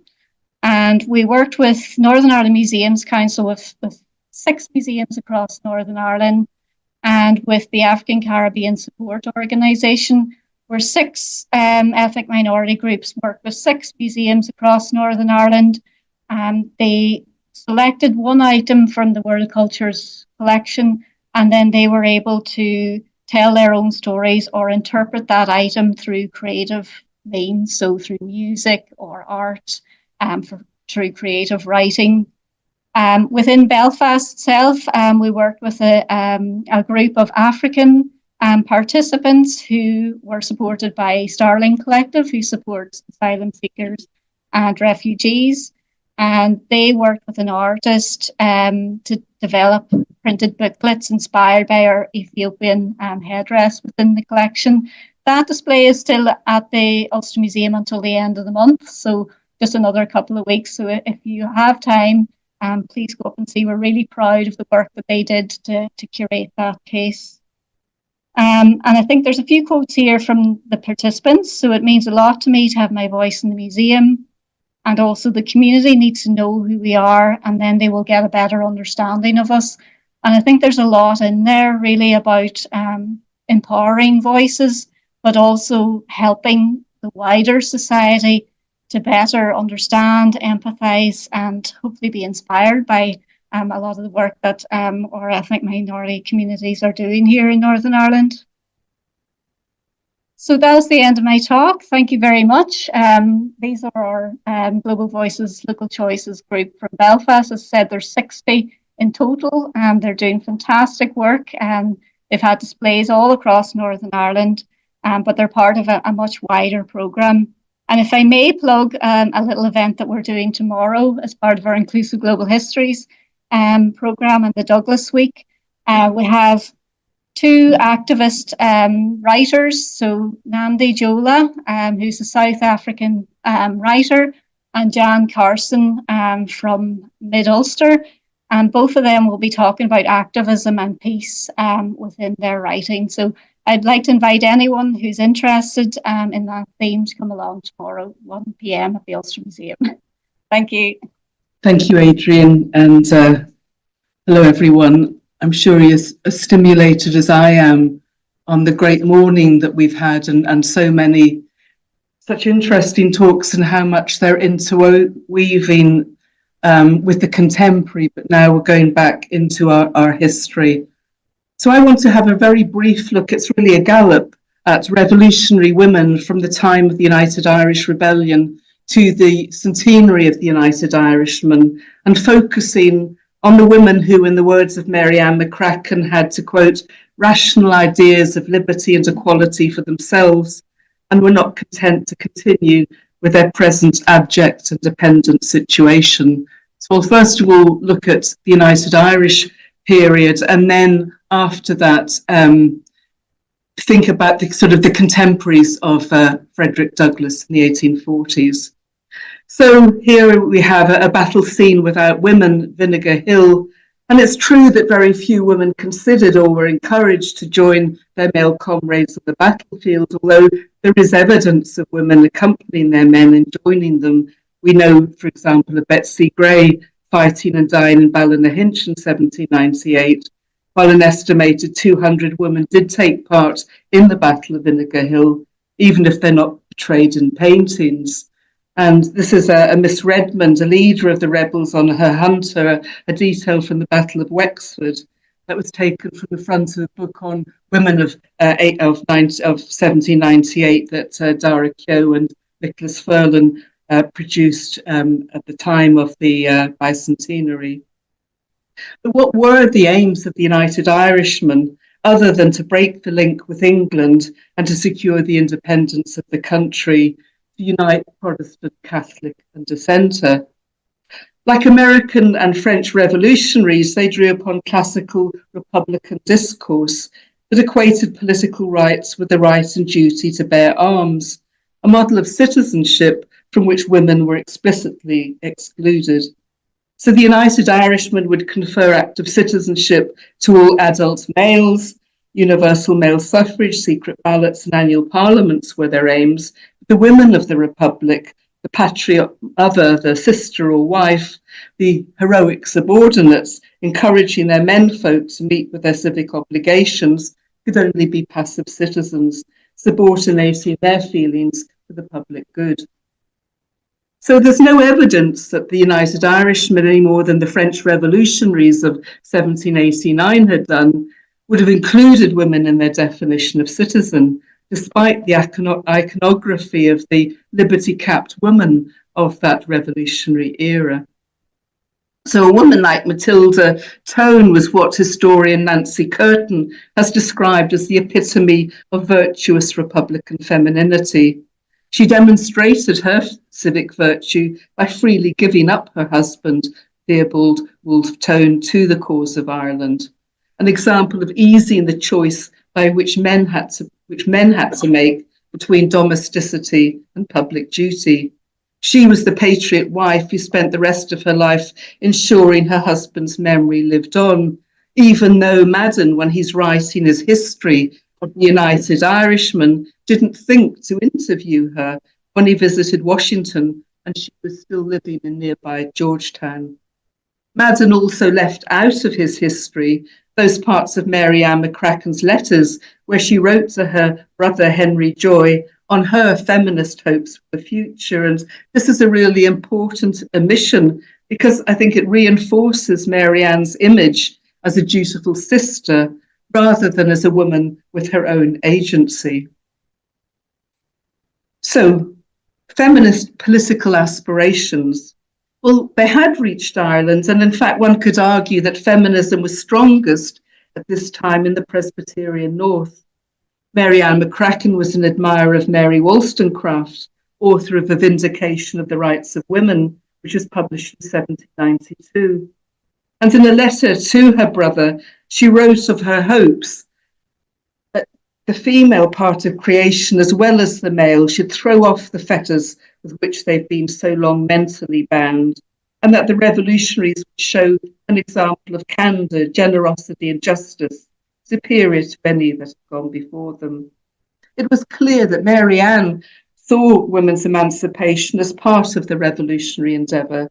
As she said, there can be no argument produced in favour of the slavery of women that has not been used in favour of general slavery, and which have been successfully combated by many able writers. So she's living before Frederick Douglass, but she makes a link between enslavement of peoples and the enslavement of women.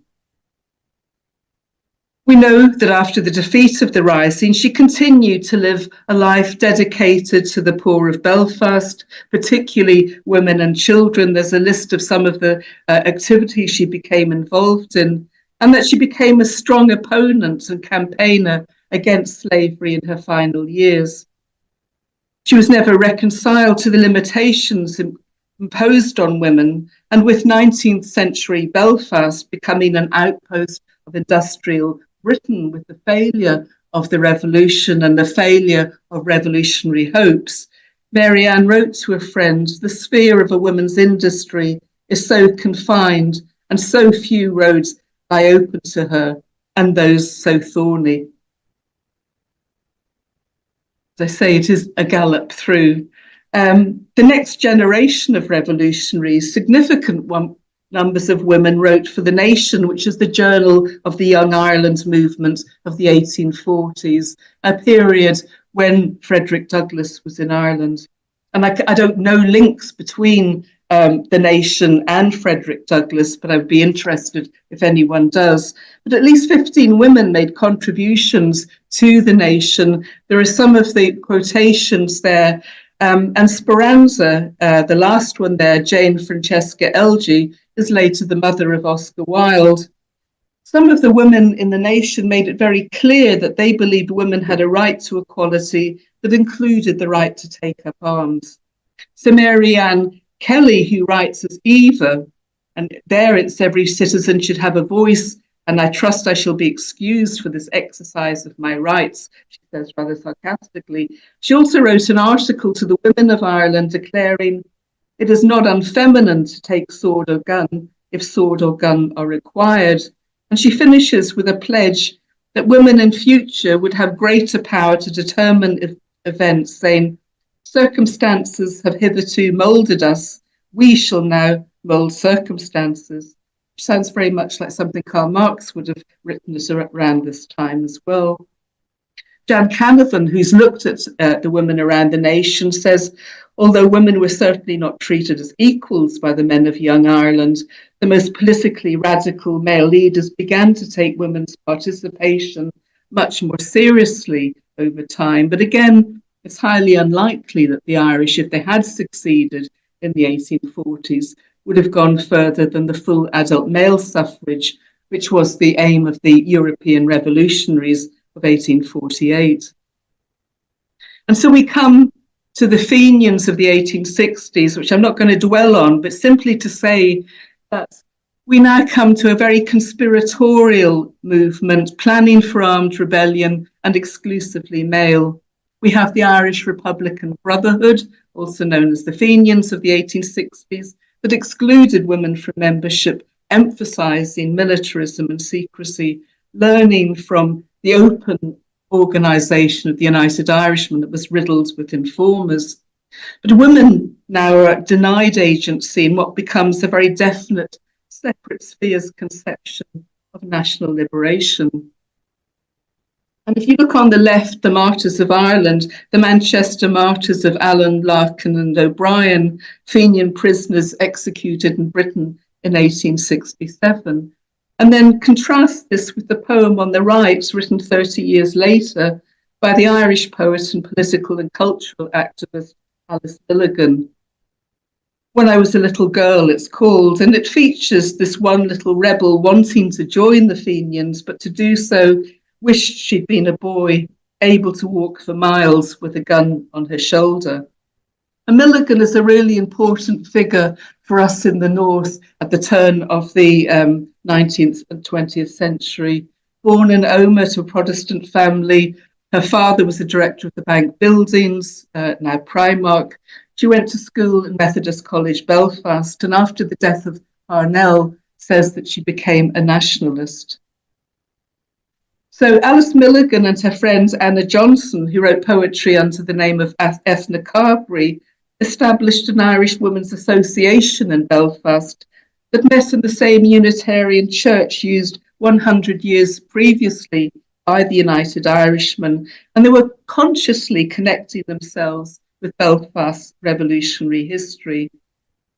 They had they had edited a newspaper beforehand, but this time they then, they fell out with a lot of revolutionaries in Belfast at the time, a lot of the Fenians. They now started to edit their own newspaper, the Shan Van Vocht, a phonetic spelling of the Irish for poor old woman, which ran from 1896 to 1898. By the way, Alice Milligan is the smaller woman on the left of the screen. Its offices were in Great George's Street, and contributors included historians, language activists, poets, writers, and political commentators, including James Connolly, invited by Milligan to explain his ideas on the programme of political and social reform that was put forward by his Socialist Republican Party. The Central Library has copies of Shan Van Vocht. I think the Linen Hall does as well, but it's also online if you're interested in reading it. Women were given prominence as the journal revived the writings of Mary Ann McCracken and Speranza, as well as publishing essays on notable nationalist heroines such as Anne Devlin. Catherine Morris, who's written a biography of Alice Milligan, vividly describes the poor old woman, and to quote from Catherine, "The poor old woman was now speaking out and speaking back against colonial occupation, cultural Anglicisation, and the factional unionist and nationalist misogyny that Irish women encountered." So it's interesting to note this development of women's involvement in nationalist politics 100 years after the 1798 rebellion, because in the North, there were significant numbers of women working to celebrate the 1798 centenary, much more than in the South. We always assume that Dublin has the greatest number of activists, but at this time it wasn't, it was the North. In October 1897, Milligan established the Irish Women's Centenary Union in Belfast. Members included some with direct family links to past rebellions, such as the great-granddaughter of Wolfe Tone and a sister of John Mitchell, who Adrian mentioned this morning, his sister in Newry. And in reviving the spirit of the United Irishmen, the Women's Union tracked down forgotten graves and ensured that all known graves were suitably decorated. They organised pilgrimages to grave sites, orations were delivered, and nationalist souvenirs were commissioned. The Central Library in the bigger collection has a lovely letter of thanks from Alice Milligan to Francis Joseph Biggar for providing the flowers from his garden. He had a big house, Ardree, near the Cave Hill, and a request that they could have flowers again to do the same thing the following year. All of this work was intended to ensure that the thousands that were going to participate in the procession in Dublin, that was part of the celebration for the laying of the foundation stone for the Wolfe Tone statue, was part of an all-Ireland movement. So Alice Milligan and her colleagues took part in the procession, and they carried a rock from Cave Hill, as you know, the site of the famous oath taken by Wolfe Tone and the other United Irishmen, and that was intended to be part of the foundation stone in Dublin. Most significantly, it had been a proposal to the 98 executive by Milligan to have a statue of Wolfe Tone erected that had stimulated so much of the activity of this period. Despite that, she was excluded from the speakers chosen by the executive to make the unveiling of the foundation stone in August 1898. 100,000 people marched in procession in Dublin, but women again found themselves on the margins. W.B. Yeats, in his memoirs, writes about that time. He and Maud Gonne were very active on the commemoration committee. But Maud Gonne, even though she had been an activist for a number of years now and had worked hard to support the Irish peasantry, she was not one of the invited speakers either.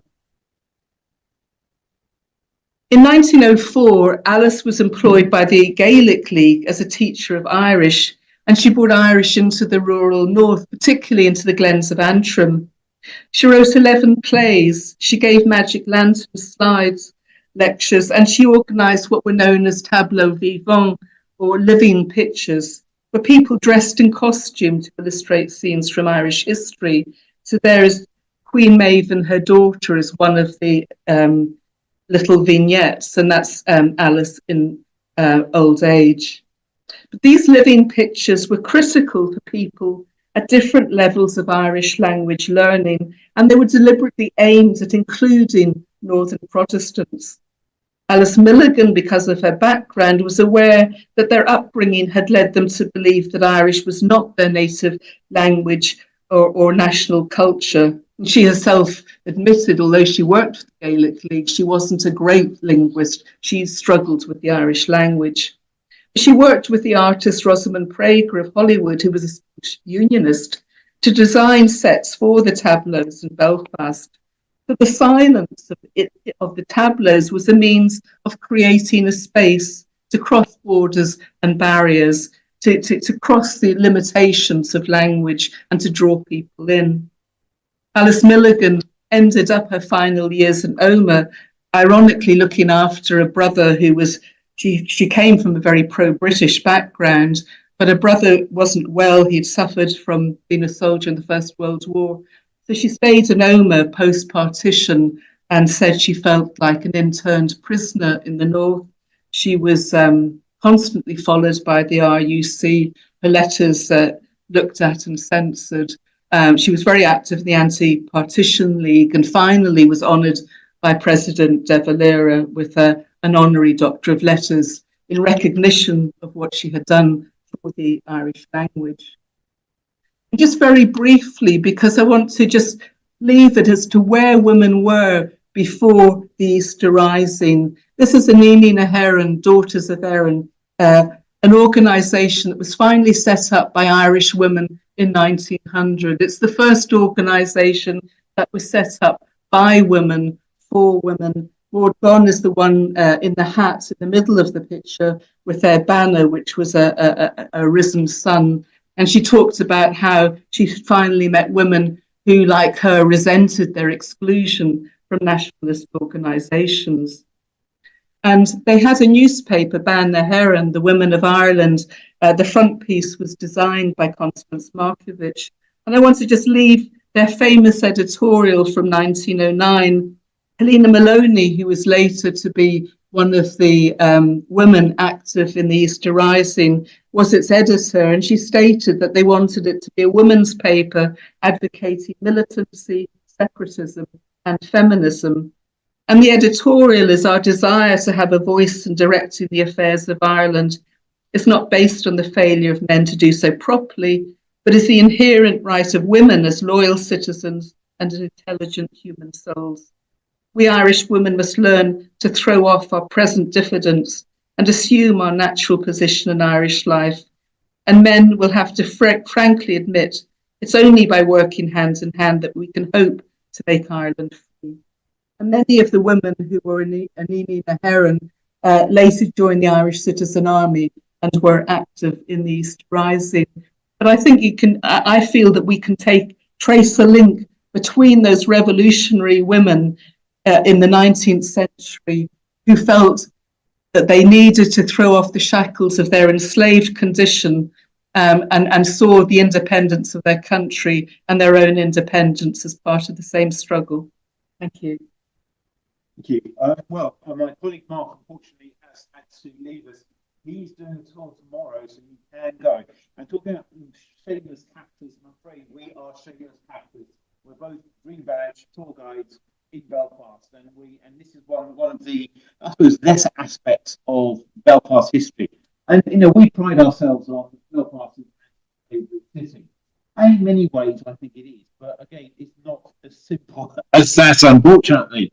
As this advert here will, this is an advert for Belfast newsletter, 30th of September, 1765.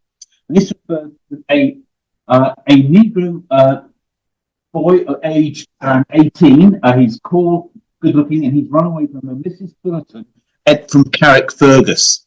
We also have another one, and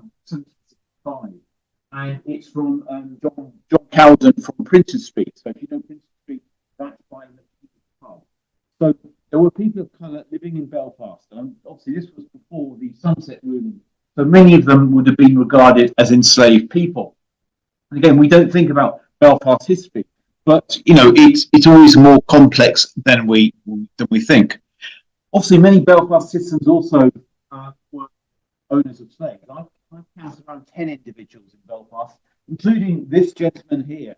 People might know him. This is Woodell Cunningham, one of the merchants of Belfast. Now, he's a really fascinating character, and I think what I want to get away from is the idea that he's some sort of pantomime villain. He's full of evil, and he is one of these things we just think about him as sort of Captain Hook or something like that, and he gets eaten by a crocodile, and we all live happily ever after. He is indeed a complex individual. He is in many ways, he believes in Catholic emancipation. He contributes to the poorhouse. He contributes to the General Hospital. He sets up the Ballast Board, which is now the modern day Harvard Commissioners. And he is, a man of amazing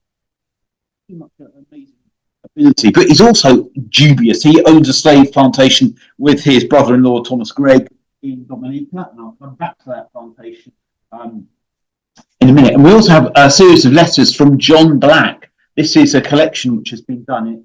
He's got a plantation in, I think it is Trinidad. And again, these letters are actually in PRONI. So speak to Stephen and he might be able to grant you access later. But they show, that Belfast citizens were actually involved in running plantations. I don't think Cunningham ever went to Dominica to supervise his plantation. He comes back to Britain after the 7 Years' War in the 1760s because he's gets enmeshed with the authorities in New York, and they I think try and prosecute him, and he comes back to Belfast, where he's probably burnt out of his home because he's been diddling his tenants. But that is another story. His grave is in Knockreeder churchyard. It's quite an amazing mausoleum, and again, well worth it if you're going to Forest Side to do some shopping. So again, that's part of Belfast history.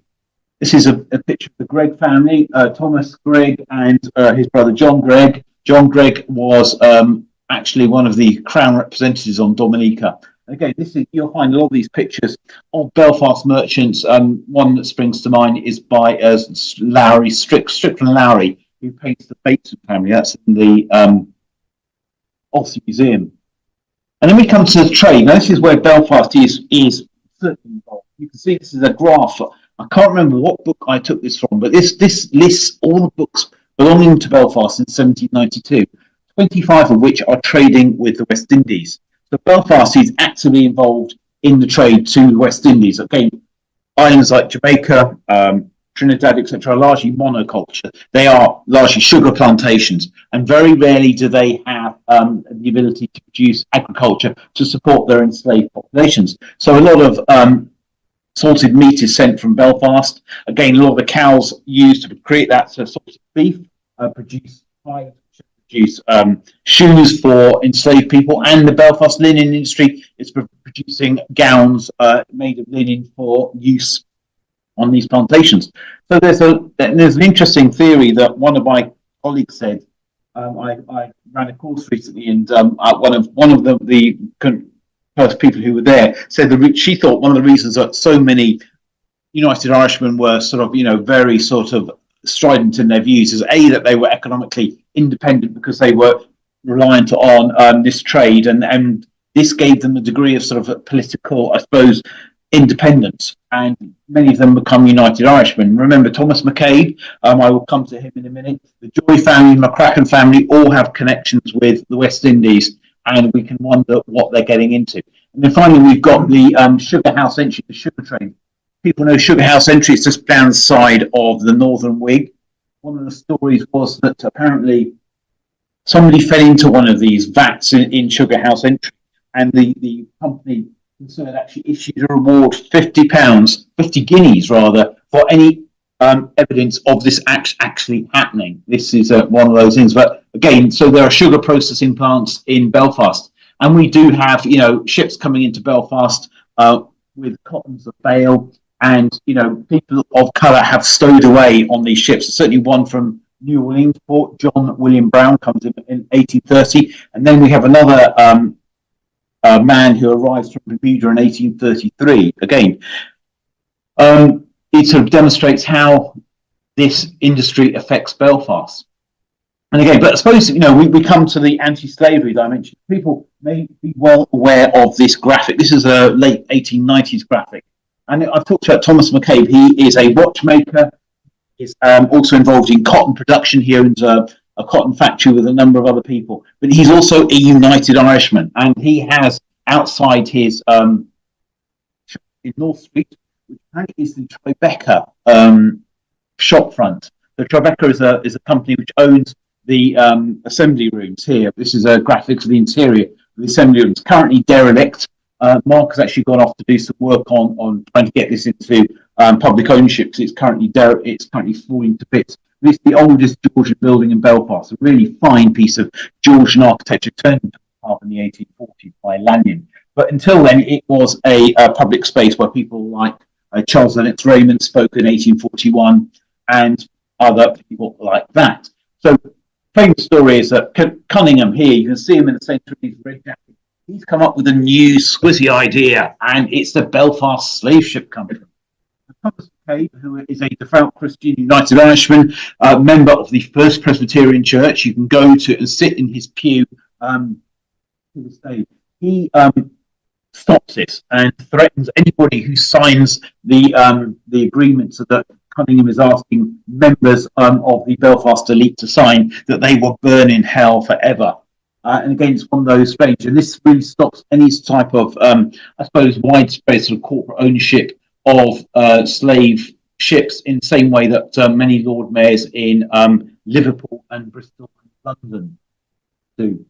Again, this is a sort of an interesting comparison. So Belfast has no way in terms of the connections with the slave industry, for instance, that Liverpool does. You know, it's 84% of all voyages between 1793 and 1807 operate out of Liverpool. Belfast has no way connections that those cities have, and 25 Lord Mayors of Liverpool are direct owners of enslaved people. So in that sense, I would say Belfast is an anti-slavery city.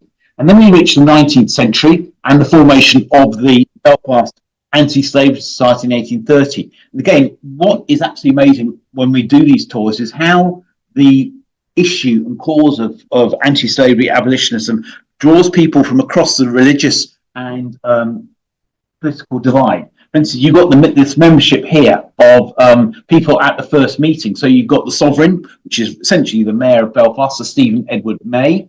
He's there, he convenes this meeting. We have William Crowley, Catholic Bishop of Down and Connor, and we have William Bruce, the minister of the First Presbyterian Church in Rosemary Street, where Thomas McCabe was an active participant. So again, drawn from across the political divide, and with each of these people have very different political views and religious convictions, but they are all united in bringing the abolitionist cause to life in Belfast. And then when we reach Frederick Douglass coming to Belfast in the 80s, we have this amazing meeting at the primitive Wesleyan Church Chapel. That today is, and that is opposite Primark. And again, three amazing speakers. We have Thomas Drew, who in the 1850s is cited in a parliamentary report for inciting anti-Catholic hatred during the 1857 riots. We have John Edgar, Presbyterian preacher from Armagh, famous for setting up the Ulster Female Penitentiary. So that is a Presbyterian version of a laundry. And finally, we have Isaac Nelson, who was, again, a very well-known Presbyterian preacher, anti-slavery operative, and he's a nationalist individual. So again, drawn from across the political divide. Drew was an Orangeman and a pretty firm advocate, and he has a wonderful phrase that says that Douglas is the stone in the sling of David that will slay the Goliath of American slavery. I paraphrase. It's not. I can't exactly remember the quote, but it's along those lines. And again, Douglas draws these people together. And on the anti-slavery tour, we try and talk about these people and how this really draws Belfast's sort of elite society together in a way that is quite remarkable for that first half of the 19th century. Unfortunately, in the 1850s, it all starts to disintegrate. Lots of people move away from anti-slavery activity because obviously we have the famine, and their charitable activities are focused very much on that. You have problems with increasing anti-Catholic preaching by Drew and other people, and obviously you have the rise of people like Hugh Hanna, and it culminates in a lot of intercommunal violence in the 1850s. But until then, the movement is pretty solidly representative of a broad cross section of Belfast society. Finally, I'll just touch briefly on this is the Belfast estate. So this is something I always try and mention, so I'm trying to get hold of the bottom of this one. This rum distillery is on the former plantation owned by Waddell Cunningham. It's in Dominica on the west side of the island, and it actually operates from the 1940s. I don't think there's any direct connection with the plantation that Cunningham owned and operated, but it's still called the Belfast Estate to this day. Unfortunately, they don't supply rum to Europe, mainly focused on the United States market. But again, I think one of those legacies. And then we have lots of public art and legacies from those periods, and it still keeps our tradition alive.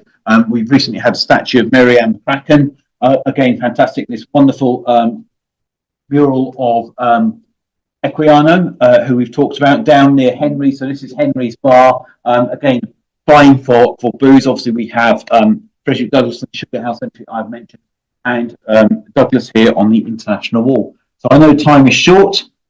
Happy to take questions at the end. Hi everyone, sorry about that. Thank you so much to Adrian and everyone here for putting on this amazing series of events, and obviously letting me be here as well. So, in Belfast in 1851, the Reverend Henry Highland Garnet, on the left-hand side here, gave a lecture in the city. Garnet was a freedom fighter, an author, abolitionist, orator, survivor of US enslavement, and he actually gave a series of lectures that were sponsored by the Belfast Anti-Slavery Society. And Garnet, like his fellow freedom fighter Frederick Douglass, was from Maryland, and in one of the speeches that he gave here in Belfast, Garnet declared that the US nation was staggering under the putrid corpse of American slavery.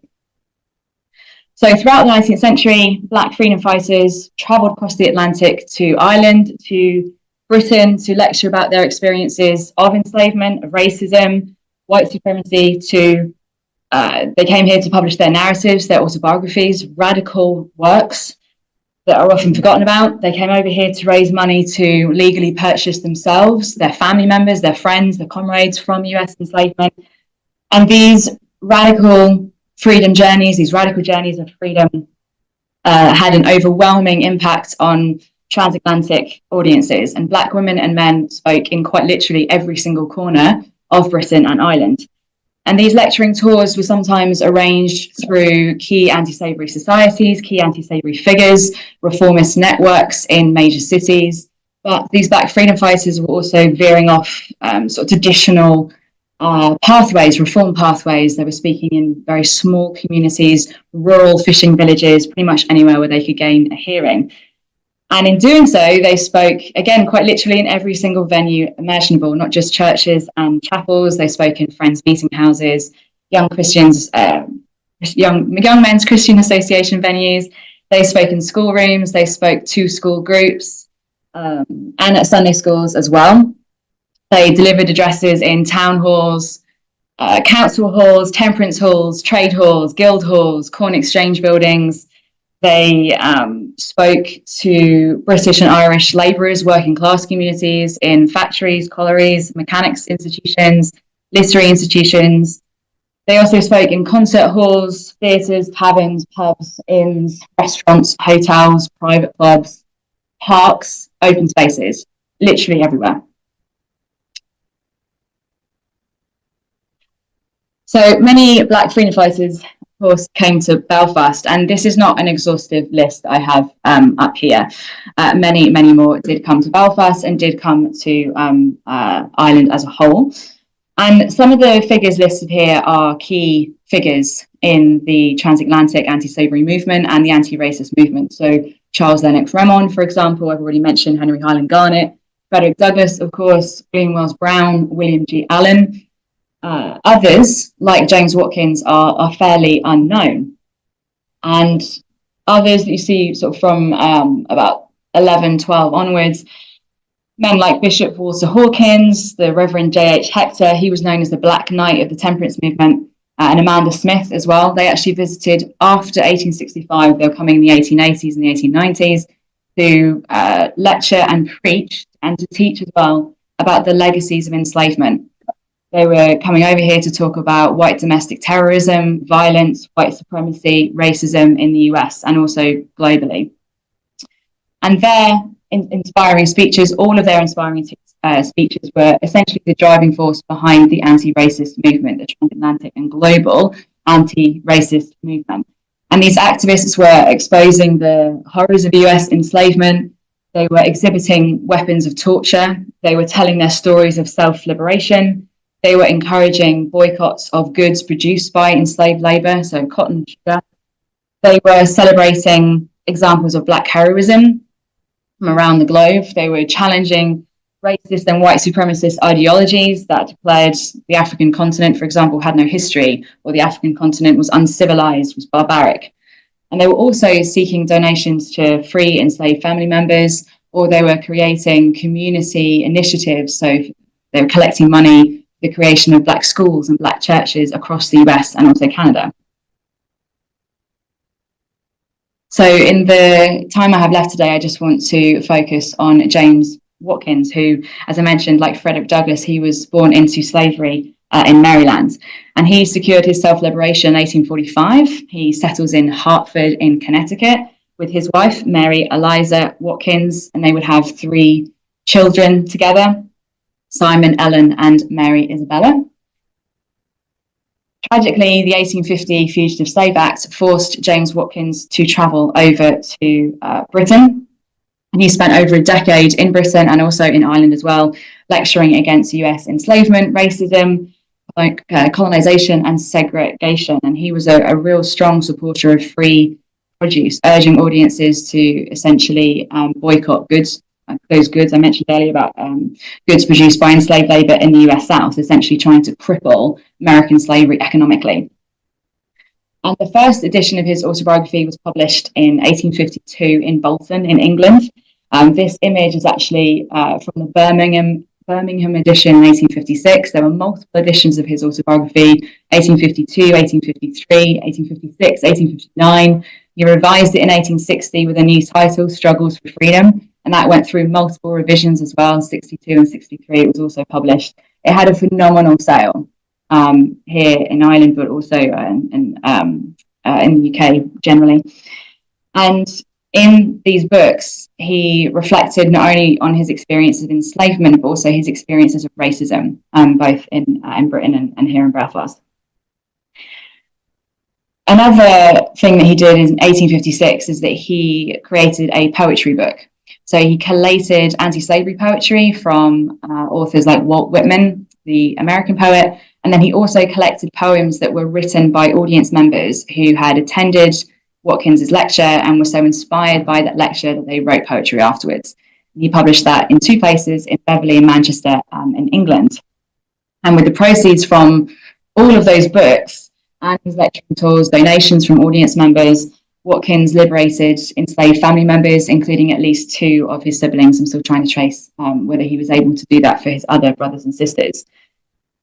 Mary Eliza Watkins and the 3 children actually sailed to England for a very short period of time, and they briefly settled all together. And this was a very much an intergenerational family of liberators. James Watkins, when he gave a lecture, he was often accompanied by his wife and sometimes his children on the lecturing platform, and they performed music and freedom songs, so-called freedom songs, together. Now, they actually returned to the US in 1858 after Mary Eliza grew very, very unwell. And tragically, 2 of their children died, Mary in 1863 and Simon in 1869 from a lung complaint. And at the moment, I'm still trying to research what happened to Ellen and also the dates of death for her parents as well, for Mary and James Watkins. James Watkins, we think, moved back to Baltimore. There's possibly a reference to him in a census in Baltimore in the 1880s. Oh, sorry.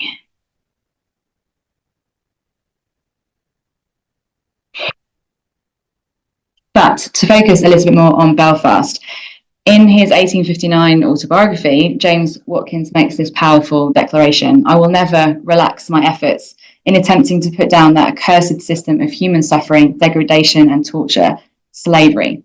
And in that same autobiography, Watkins includes a short excerpt of his travels to Ireland. He mentions Belfast specifically. He actually thanks friends that he stayed with, including the Edgar family, which obviously Dr. Thorpe, you just mentioned, so that's a nice connection.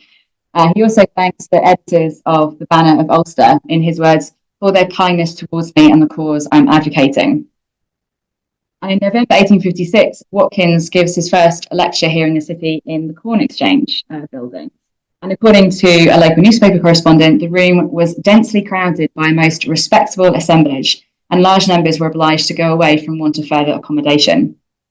And in this first meeting, Watkins described his attempts at self-liberation. The first tragically ended in disaster. He was actually caught by white men, attacked by vicious bloodhounds, and he was incarcerated and tortured.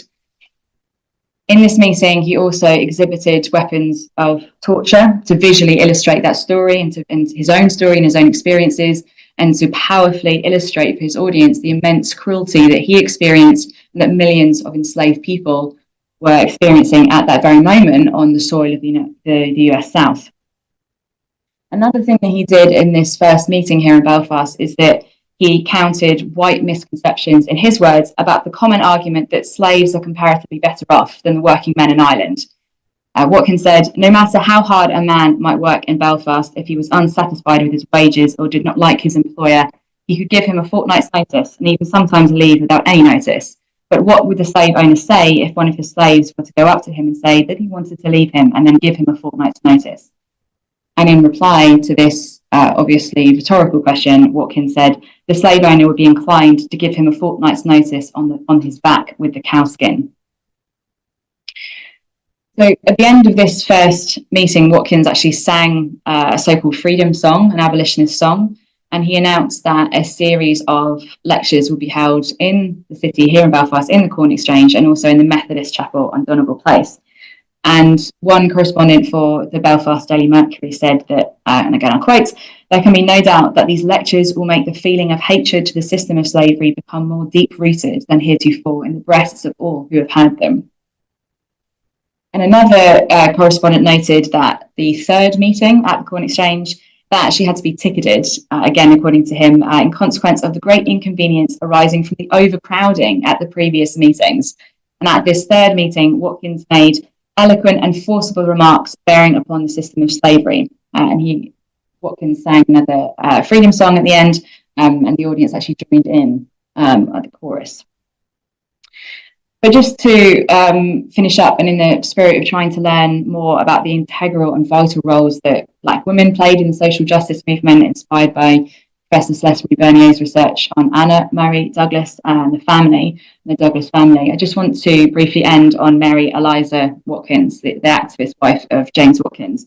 And as far as I can tell, Mary Eliza Watkins didn't actually come over to Belfast alongside her husband, although she would have been in England at that time with the children.